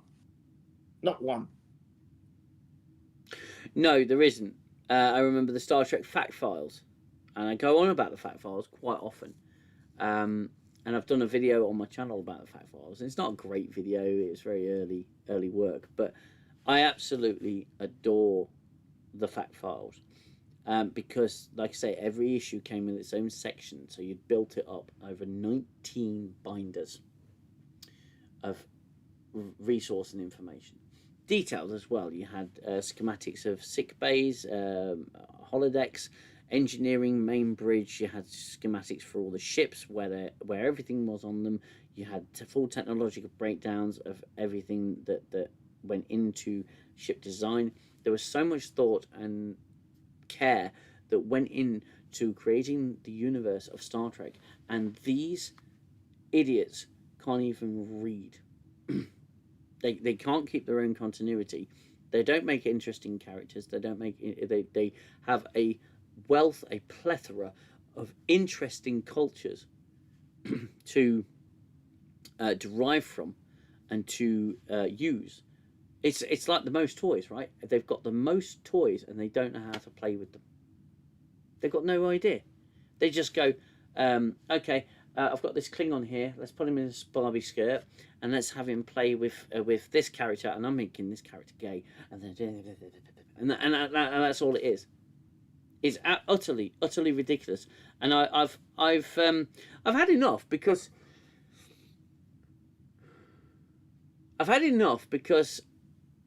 there's no love. If there's love put into something and care and attention, then and there's no excuse. There is no excuse. Okay, there's no excuse, no recourse, no reason. And I'll tell you why. And I go on about this quite a lot. And I'll tell you why. I want to talk a little bit about Carlos again, if I may. Carlos, I wouldn't say he. From what I understand, he's not a Star Trek superfan. He approached the project with love, care, respect, and attention. He approached the project knowing that there's a pre-existing massive fan base, and he approached the project with something like it was precious. He did a wealth of research to direct what we saw. He and the people around him, the Roddenberry Archive, Otoy, they look at the source material, and they can't create what they do if they don't know what they're doing. And the work that they've done is spectacular. And I'm not greasing his tracks or anything like that. It is spectacular. The guy said to me, I believe this is what he said. If I couldn't have done it, I wouldn't have done it. That's the impression I got from him. Is that the projects that he picks he has to feel something. He has to know that he can do it. And he gave us in 7 minutes of screen footage, I think it's 12-minute short. In that 12 minutes, he gave us Star Trek. He gave us Star Trek. And the best Star Trek in decades. The best Star Trek in decades. He gave us a conclusion to quite a difficult moment in Star Trek for a lot of fans. Because I didn't agree with what they did with Kirk. I didn't. I would have loved to have seen the return. I would have loved to have seen more of Kirk. It perhaps a fish out of water in a relic style. I didn't like the way they killed Kirk. I didn't like any of it. But what Carlos and the team managed to do was give us that moment between those two incredible characters, and they made grown men cry. And that's really special. And Carlos puts a lot of care and attention into what he does. And I'd have him running the whole damn franchise if it was up to me. Oh, 100%. But it's not. It's funny that you mentioned that he's not even a super fan, and he can come out with something like this without words. It completely is the epitome of a picture can paint 1,000 words, or whatever that saying is. Well, neither was Nicholas Meyer. Yeah, exactly. And Rafa Khan. No, but the point I'm making. But here comes Tawny Twat. I'm a super fan. You cannot get if you had a spectrum, and you multiply it by infinity, and you put Tawny and Carlos on either end, they're still not far enough apart. Let me tell you that much. That arrogant, narcissistic, self-serving bitch. Who the hell does she think she is? Who can walk into a beloved franchise, a franchise that has been made with such unbelievable, how can you say, depth and endeavor and love and passion and care and fact on science, and she can just come and waltz in and think that she owns the whole thing and she's better than everyone else and write herself into one of the most beloved characters as well. It's unbelievable. The arrogance of she should be expelled immediately. I mean, they all should. Everyone at the moment on New Trek should just get rid of the whole lot. And like we've all been saying for so long, stop Trek now. Just stop it. Give it a few years, even if it's 15 years, I don't know, whatever it takes. Then eventually maybe you'll get people that actually really care, know what it actually means, and reboot the series the way it should be rebooted. You see, I left a comment on Drinker's latest video, and he said Star Trek should die. It's like, well, we've been saying that for so long now. and bring it back in 10, 20 years' time. The issue or the problem with that is the original curators and creators of Star Trek are all aging out and passing, which means Star Trek as we knew it exists in physical media, but the spirit of Star Trek only exists in our memories and in us, and we have to carry that torch forward. And people like Carlos, for example, and the team at Roddenberry Archive and Otoy, I believe they are the most capable people of doing it. Hollywood, I think, needs to die. As an industry, it needs to go away, because I think there's it's elitism. It's always elitism, but I think there's more creative people outside of Hollywood than there are inside of Hollywood. And we are the new Hollywood, because technology is advancing. I could, if I wanted to, I could spend a couple of grand, just a couple of grand, on some AI software, and I could create a movie and release that to the general public. I wouldn't even need to publish it. I'd just put it on my YouTube channel. Drinkers doing it. You know, exactly. Maul has done it. Yeah, you're right. There's many YouTubers actually who are doing some unbelievable stuff with Star Wars stories at the moment with AI. Incredible. Much better anything that Disney's come out with. So, you know, again, the way we talk about Carlos and Star Trek, you know, and respecting the original concept and what it was supposed to mean. These guys are coming along doing the same thing and respecting George Lucas's vision of Star Wars, doing the same thing. And some of it is really, really very, very good. You watch it and think, now, and you actually sometimes it actually makes you emotional. It's the same way. I know this is not a Star Wars thing, but I'm just trying to use that as an analogy. That, you know, what you said about I could invest in a couple of grand's worth of software and I could probably come up with something which is so much better. You guys already have done that. You created a series, first season, you know, you've set it up. Yeah. You did the opening credits. You've done all of it. You've already done something which is far... this stuff. How are they allowed to continue down this path is beyond me. It's just beyond me. It really is. This has been going on for far too long now. This has been going on for far too long now throughout the franchises, MCU, Star Wars, Doctor Who, Star Trek. It's been going on for far too long. When is it going to end? When? It has to. It just doesn't make any sense that they are initially divided the fan base, but now I think even the people that may have originally liked it is now thinking, "Wow, this is rubbish." I'm sure. How can anyone sit and watch this garbage and think it's good? How can? Please, someone educate me on it, because I can't understand it at all. And I'm trying to be open-minded and think there might be some, I don't know, people or group of people that may find this interesting. But if you look at the stories, there's nothing to them. There is no story, DM. There's nothing. On all these episodes, has there been a story? Has there been a plot? Has there been anything akin to that? Not really. Maybe the first episode where you got on, a villain and blah, blah, blah. But even that was so badly done. Oh, I have a super chat. Sorry, I have a super chat from Xell, ladies and gentlemen, who wants to see my Warp Slug. Yeah, been there, done that, mate. And, well, it's nothing, you're not that fast.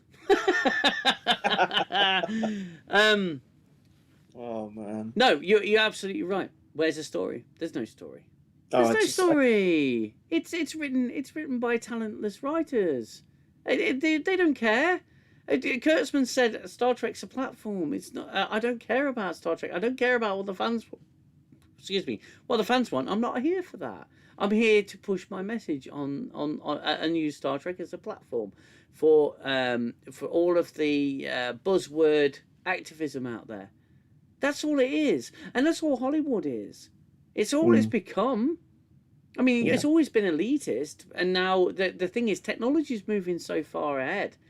You know, Hollywood's becoming defunct, and they are shitting kittens right now, my friend. They are shitting kittens because of what AI can do. I have seen in the last week. Honestly, in the last week, I have seen at least 3 different clips of them, of people just literally having Wolverine fighting Superman.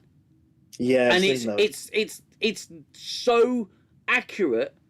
Good, isn't it? It's brilliant, and that's just AI. And oh, sorry, Xell. Thank you for that super chat. I don't know whether I said it or not.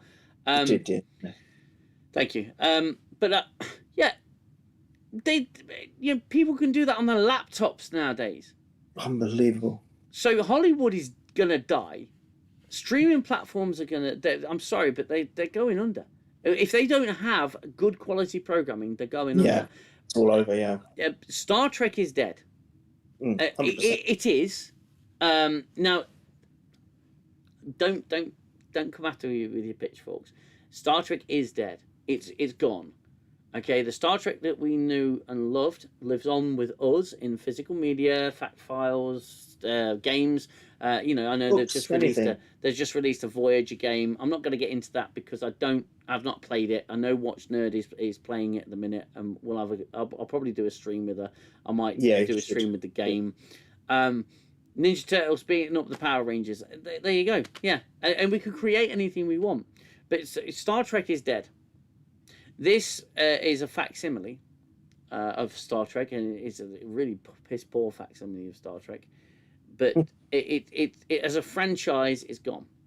Okay, this isn't Star Trek, and you notice on the titles from my reviews, I always put just Starfleet Academy because that's what it's called. You're not putting Star. Yeah, because I'm not putting Star Trek. I'm not putting Star Trek. Do that.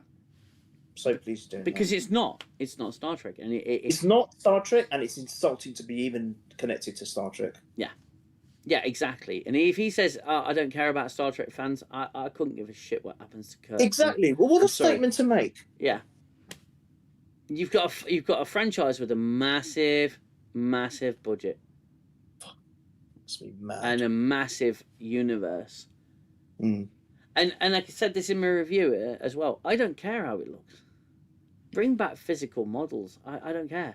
If you imagine physical models with today's technology, a perfect mix of CGI and physical models. Amazing. It would be beautiful. I mean, I thought the Enterprise D in Generations looked beautiful. It was beautifully shot, beautifully filmed. Every scene with it was really lovely. Pleasure. It was fantastic. Bring back physical models. 100%. So much class with that. Yeah. And simplify the sets. You don't have to spend so much on the bloody sets. Do you think they spent that much on the sets of the Orville? No. Hell no. And we loved it. The Orville was amazing. Perfectly. It was brilliant. It had its flaws, but they were how can I say it? Charming. Yeah, that's right. They were charming and easily forgiven because a lot of it was great, and I don't care about Seth MacFarlane's ego. I don't care about Seth MacFarlane personally because I don't know him personally. I don't know him. I don't care about his personal life, who he's banged, who he hasn't banged. Whether he was nasty to this one intern or nice to this. I watch what he creates. Correct. And he creates the best Star Trek in years. 100%. Aside from Otoy, which is, I believe, actual Star Trek. But The Orville is a superb show.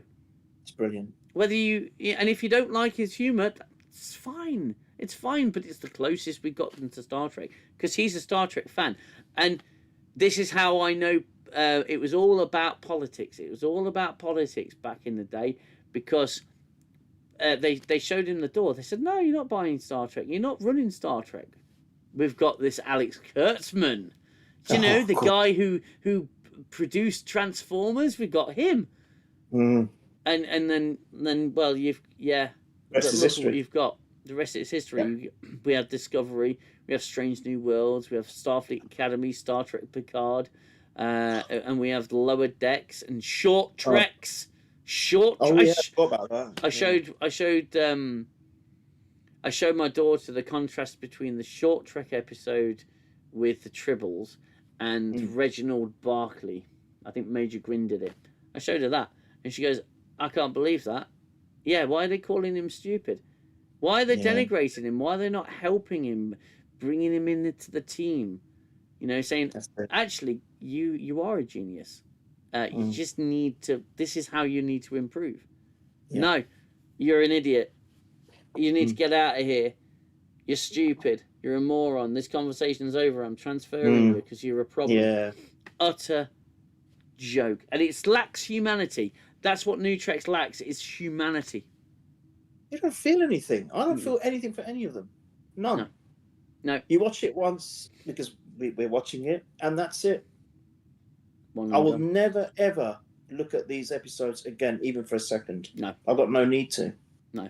As I said to you, of all the New Trek, the only one I have rewatched, and I still haven't done all of it, is Picard Season 3. And that's only because I'm very fond of those 7 characters. They meant a lot to me.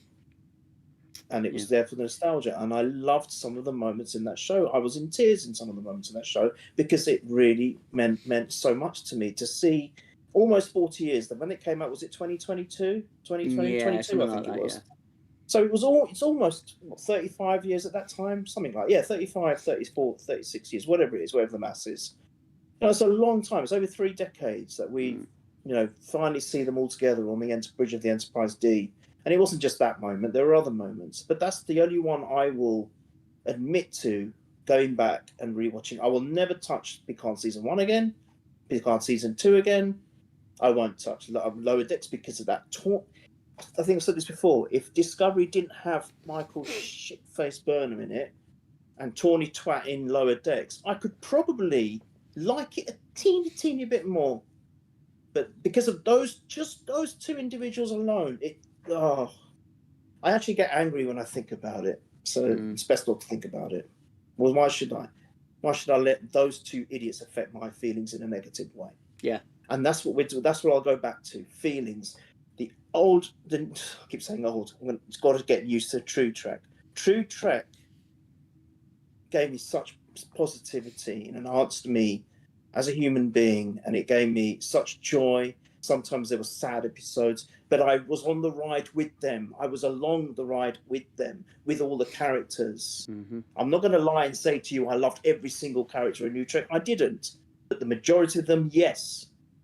And even the ones I didn't like so much, they're far, far superior than any of this New Trek bollocks has come out with. You went on that journey with these characters, so you felt what they were going through, so many times, and you could rewatch it and you still feel it again the same way. You didn't lose that. And that's what it meant to me. And that's what I fell in love with. This thing, it's gone. As soon as I watched it, it's out of my head. If I wasn't doing this, coming on this with you, I wouldn't have even gone with a second thought. Yeah. I wouldn't. Yeah. Never again. Wouldn't bother. Well, I find it's a real slog to get through. It's a real slog to get through. It's awful. It's depressing to know that I have to sit there. I mean, I work a long day anyway. And Thursday is my last long day of the week. So I have to get home usually around 4 o'clock. And then I know that I've just finished work, long day, lots of stress. And I have to sit there and watch this drivel. And I have to do it because it's my own stupidity, because I'm a completionist. I've thought about giving up. This week, mostly, I was thinking about, sod the video, I don't care. And I genuinely don't care about getting a video out. It's gotten to that point where it used to be exciting to get a video out, because you're saying, "Oh, this is my opinion. What do you guys think? Oh, don't hurt me," and it gets like that. But for the most part, I didn't care, and that's why I opened the stream the way I did, by saying, "Look, I'm not getting any enjoyment out of doing this, out of chasing the algorithm. I'm not the critical drinker. I'm not nerdrotic, and I'm not, even Disparu. I'm not Disparu. I'm just a guy who enjoys this, conversing with people, meeting people. Yeah. And you can agree with me, you can disagree with me. That's absolutely fine. But Mm. And I don't mind, but I just think I prefer talking. I prefer it if we did an entire stream talking about the technical manual. Mm. I'd love that. I'd be passionate about that. You know, I'd love to pick episodes and just talk about them. A great Star Trek, but this brings me no joy whatsoever. The only joy No. I get is the laugh that I have here the next night. Yeah. And I've got fucking Strange New Worlds to do this year as well. Oh yeah, you have. I've got another 10 fucking episodes of that absolute ass. 13 to go, and that's not even the final season, is it? There's another season after that. No, thankfully that's only 6 episodes long. But I just Oh, is it really? Yeah, oh, the final season. Oh, yeah, thank God. and then we've got that. another season of this absolute I hope joke they of a don't. show. I really hope they Well, don't. it's already filmed, isn't it? I know. It's back to back, but yeah, I'd like them to memory hole it. Just get rid of it. Just get rid of it, please. For All Mankind will cheer us up. You're not fucking wrong. That show is incredible.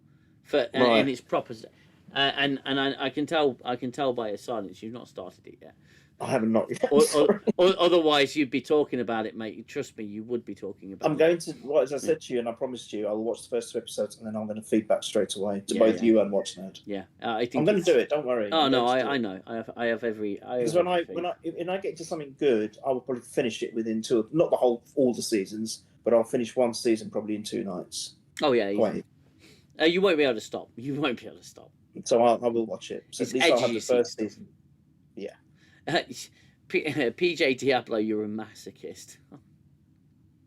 I hope not. I hope not. You're very brave for doing it. I mean, look, it's easy for me because I just come on and I'll watch it and I'll just come on and add my 2 pennies, whatever they're worth. But you're sitting there, you're taking the still shots, you're putting the video together, you're taking notes, and that's not easy. Not on something you don't even enjoy. And actually, if I'm correct, forgive me if I'm wrong, but probably makes you very angry as well. It makes me angry watching this. I mean, I hope I get to the stage by episode 10 that there's no feelings at all. It just goes over my head because I couldn't care less anyway. And I think maybe that's the way we deal with it. We just deal with it thinking that this is nothing to do with Star Trek. And it isn't. It isn't, but we've just got to it's not Star Trek. It's some abomination that we're watching. And that's it. And that's the way we deal with it. I can't.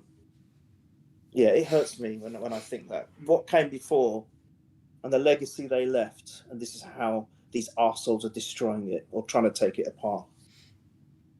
That's what annoys me. And it's the 60th anniversary this year, man. I know. Do you know what? This is nothing short of desecration. It's like an analogy, and I'm sorry this sounds morbid, but literally going to a graveyard and just desecrating it. That's what it feels like. Yeah. You are going somewhere. So for a lot of people, you're going to a sacred place and desecrating it, and you're smiling as you do it. Yeah. And that's what makes me so sick about this whole genre, or this new generation. Sorry, change my phrase there. This generation of what they have done to not just this franchise, but so many others. If you want to do something, create something brand new and make it as shit as you like. Don't go back on something that's already there, that's held so much value to so many people. This show it's been on record that it's actually saved some people's lives. They were close to suicide, and then they watched Star Trek or something like that, and it helped them through a difficult period, and they pulled themselves together, right? And then you get these arseholes come along and do this. You got Tawny Twat saying she's a utter fan. Disrespect. And if people want to come at me for saying that, let them come at me. I'll give it back, because that is a fact. And sorry to be angry. I shouldn't be ending on. So I should try and be a bit more positive. Mate, it's, like you said, it's difficult to be positive with a show like this, with what's happening to a franchise that we love. And I've there's a lot of people in the world that would look at us right now and going, "Why are you getting so pent up? It's just a show. It's not." But it's not just a show. It's been it's been a guide stone for a lot of people historically. Star Trek is a guide stone. It's helped people, as you say. It's it's helped to develop personalities. It's helped to develop morals and ethics, and it's helped people to open their mind to science, technology, to hell, even spirituality. It's helped people. It's saved people, Mm. and it's a very real force in the world. And certainly for me, Star Trek saved me from a path of destruction. And obviously, Nerdrotic. Yeah, yeah. He's been in prison. Yeah, that's right. He's had a criminal history. He's had a sordid past, and nerddom saved him from that. Correct. And he's now he's now a successful YouTuber. Yeah, yeah. And you know, Star Trek has helped people to develop skills, real world skills. It's inspired people to change the course of their lives, the course of their careers, Even other people's lives. even other people's lives. It's inspired them to develop technology for the betterment of mankind. It's inspired them to look up at the sky and think, you know what, we are just so minute an experience in a vast entire universe, but on our scale we matter, and isn't there something bigger out there than us? And it's like, guys, stop fighting and look up. Something amazing is above us. That's what Star Trek's done for so many people. And it filled you with wonderment, didn't it? It did, and possibility. And these fuckers who are in charge of this franchise now, they don't get it. They don't understand it. They're bullies. They're vile, vitriolic individuals. They're narcissists and they're pricks. And as far as I'm concerned, they should be fired immediately. This franchise needs to be put to rest. It needs to just go away. And it needs to be left in the hands of people who want to preserve it and its rightful place in history. Okay, that's it. And as far as I'm concerned, I don't need new Star Trek because I've got 5 series and 10 movies and comic books and books and technical manuals and fact files. That keeps proper Trek alive. It keeps proper Trek alive, and it's alive in us, and it's alive in that. And as far as I'm concerned, just stop making Star Trek. You know what? And you know what? If it's alive in here, it's alive. It is. Don't need any of this. It is. I don't need a modern take on Star Trek. We have that. It's called the Orville. We know it's possible, and if it's done to the standard of the Orville, then fantastic. There's great. They self-insert too much. PJ Diablo, because they're narcissists and they want to be part of it. And don't get me wrong, the actors and directors have done that before. Ira Stephen Bear, I think I remember him writing for the 4400, and he appeared in the last episode, and you knew it was him because he had this purple beard. So I don't. I think it's just cruel.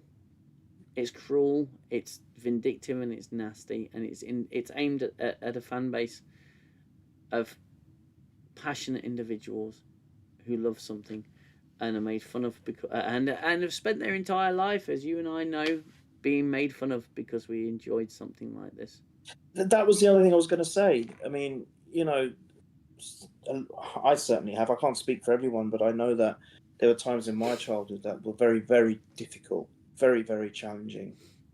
And it was moments like this where you could just park yourself away somewhere and just get engrossed in it and just feel, even if it didn't cure you from whatever you were going through, it gave you that relief for a few hours. Even after the episode had finished, you felt almost, I don't know, you get a lift, I suppose, maybe from a how some people might get through any means, you know, whether it be legal or illegal. You know, Yeah. it's just that high. It's that buzz factor. Going, maybe having a session in the gym, getting the endorphins going, or you know, taking something you shouldn't take, or having a drink of alcohol, or whatever it is, whatever flicks your switch. For a lot of people who may have been almost outcasts, especially in school, they were bullied in school, or they were made fun of, and even outside of school, you know, it was a struggle to make friends or whatever it was. There could be so many different scenarios, and then yet you could come in your own space and watch this stuff and feel that you belong to something as well. That's the big thing, that you belong to something. And to have this lot desecrate that memory, well, they're not just going to take my memory away from it, never. They won't touch it. Yeah, because I'm in control of that. But they're trying to. And I feel now, do you know what? I've just had a moment here.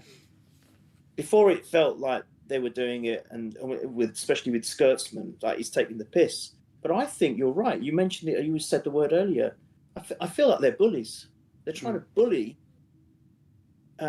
what the original lovers of this show and true Trek and that particular fan base. It's almost like they're trying to bully us out of something.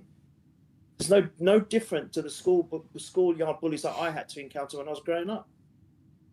I put it alongside that as an analogy. Yeah. It's you know, I actually am disgusted by this.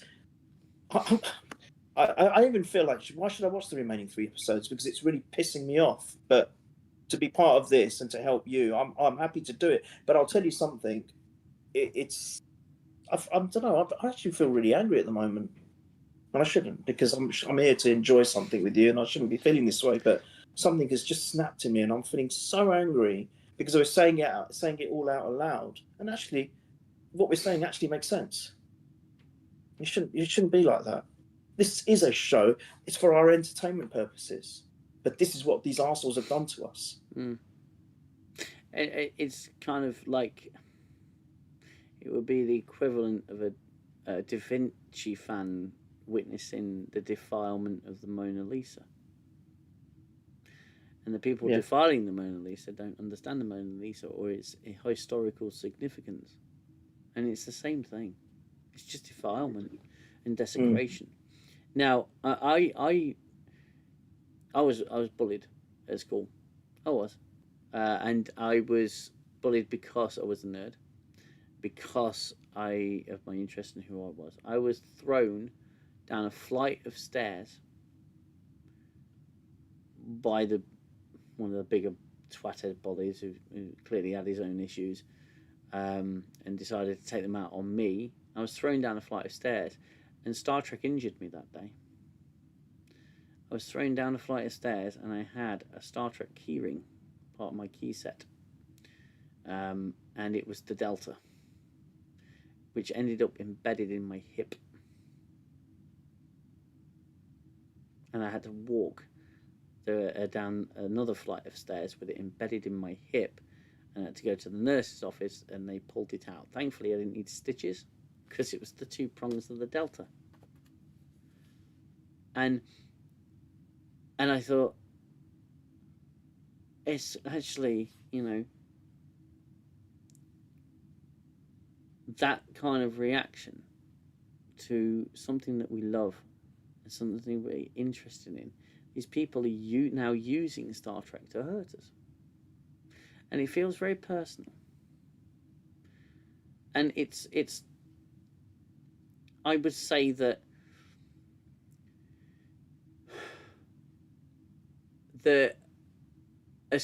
I mean, how can I put this? I don't want to insult anybody. The primary YouTubers of our field, the drinkers, the nerdrotics, the dish brews, they're algorithm chasing and they're reviewing Strange New Worlds. Again, this is not attack on them. They haven't been reviewing Strange New Worlds. Not one of them have.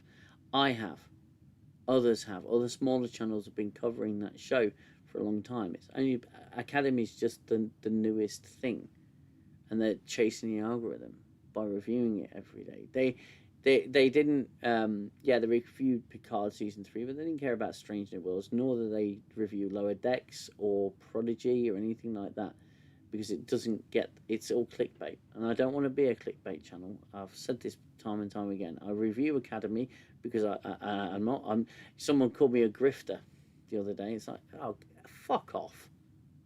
I'm not a fucking grifter. I've been reviewing New Trek.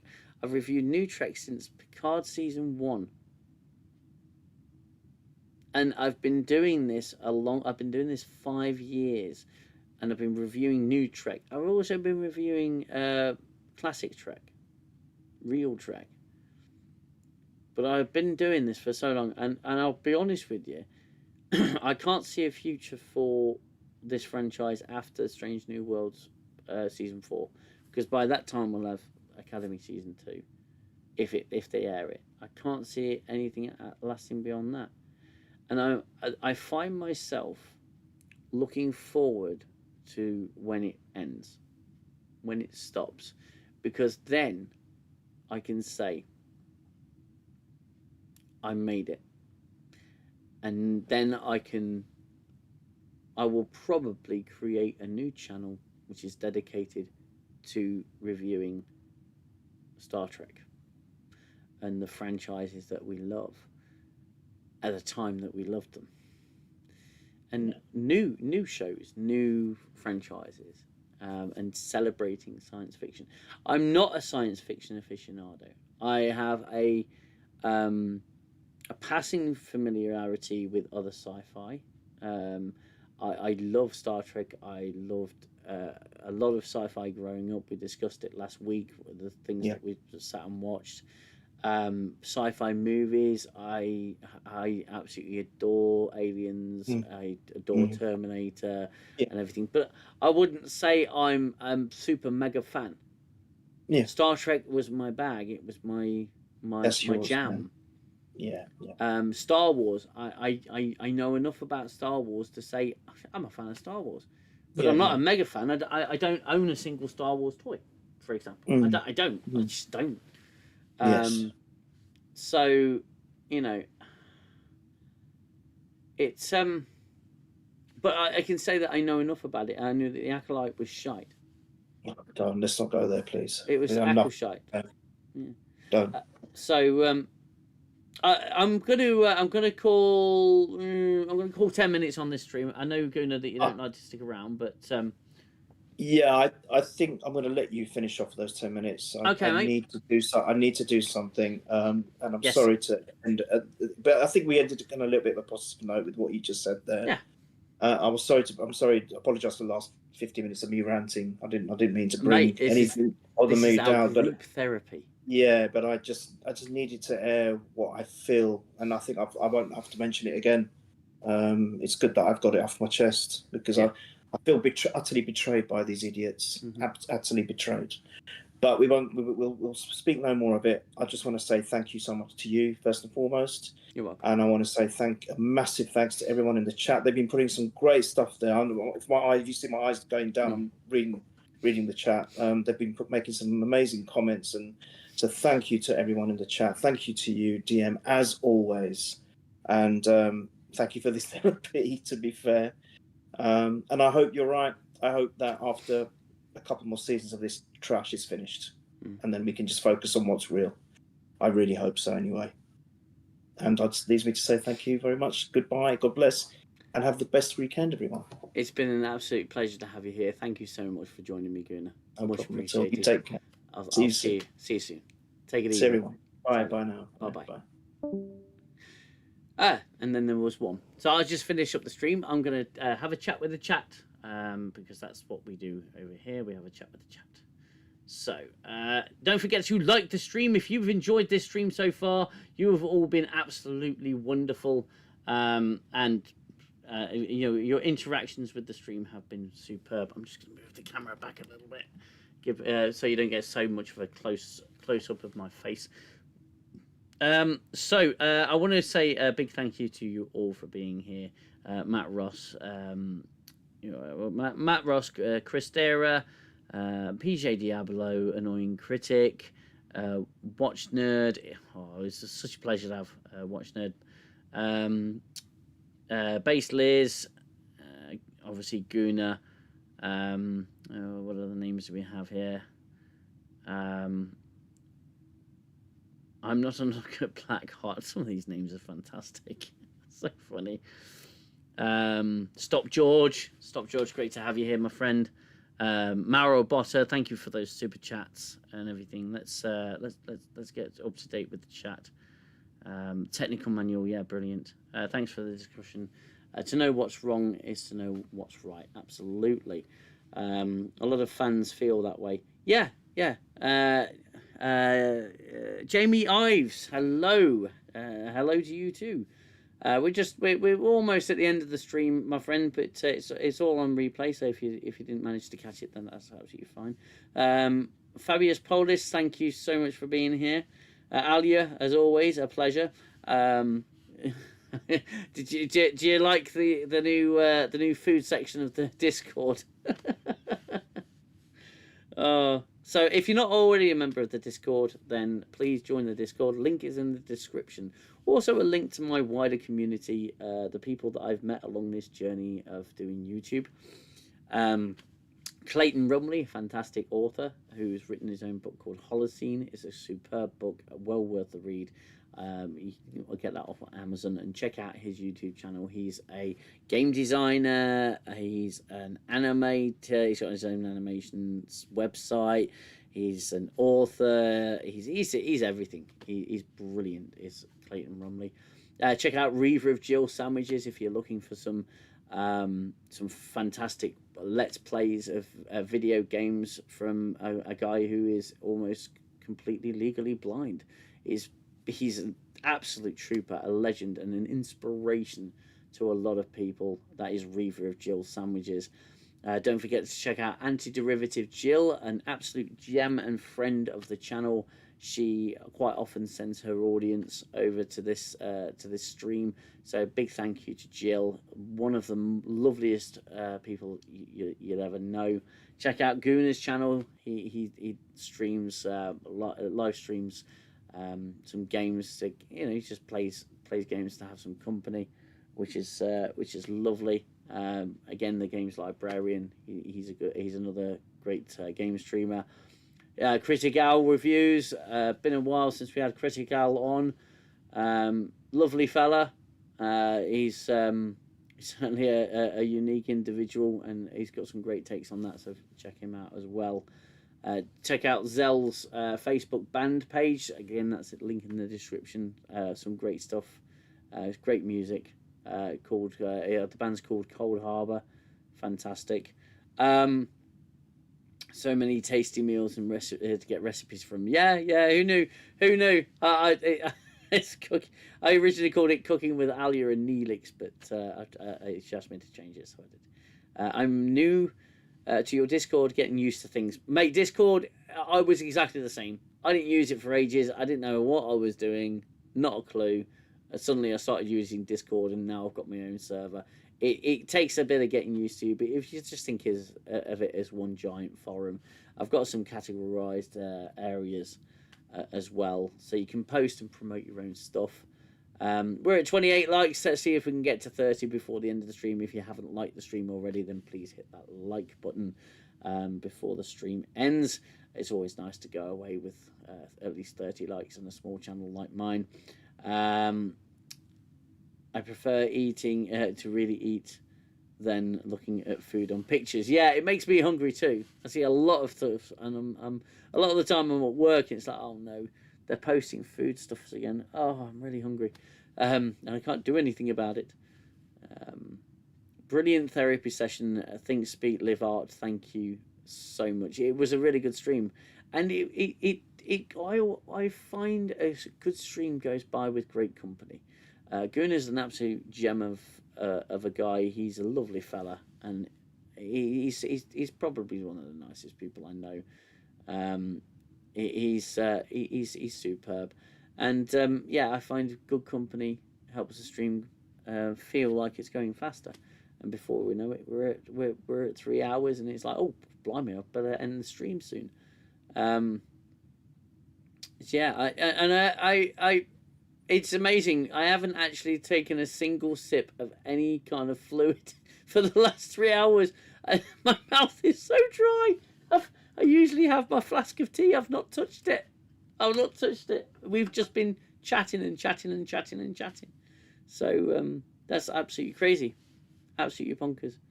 I take this opportunity to say, again, anything I got wrong in my review. My reviews are just straight off the back of the episode. I can't remember everything to the detriment of my videos, but I have to get them out so quick because I'm already late to the game, and I only have a limited amount of time to do them. So yeah, that's the nature of my videos. Oh, and also I put a poll out on my channel to see if you'd be interested in seeing me live stream Resident Evil Requiem next Friday, as that's when its release date is. I've taken the day off work and I was going to stream that game.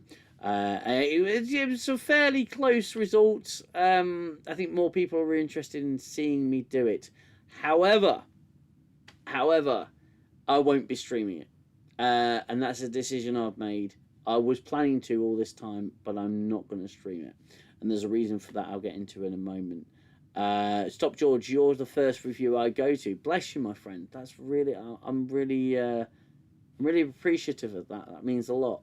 I know there's a lot of other YouTubers that are reviewing it. They've probably got better reviews, funnier reviews, more entertainment. So I appreciate you coming to be first. That's amazing.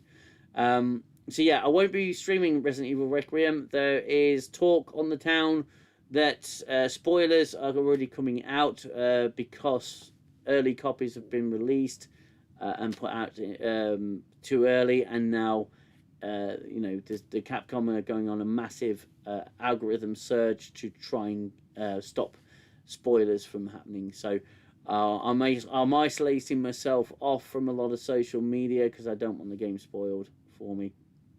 And I feel that if I live streamed it, me playing it, there's a chance some trolls will come in and they'll spoil the game for me, and I don't want that. I want to try and experience this game. What I might do is actually record myself playing it, so I might release that as a separate YouTube video. I don't know. It depends whether it's worth doing. I know a lot of people on here aren't massive Resident Evil fans. I know that some do exist. I do have a gaming channel. If you want to check that out, it's just UKDM Gaming. And I have a repair channel if you want to check that out, if you want to see me fix some electronics, which I've done a fair few videos now. That's called UKDM Repairs. Can we chat on Discord about about that woman playing tax, etc.? Yeah, Discord, we do go on voice chat. I don't really go on as much as I used to, and then that's something I've got to change. I'm usually extremely tired when everyone wants to chat because I'm about going to bed. But, I'll be happy to talk to anyone in the Discord. Discord rules are just be respectful and respect other people's opinions. And, it can be a fairly daunting place to go, but the community I've got in there is wonderful. And everyone's very warm and welcoming. So, yeah, it's really good. So yeah, there will be. I should have an evening in 10 Forward next week.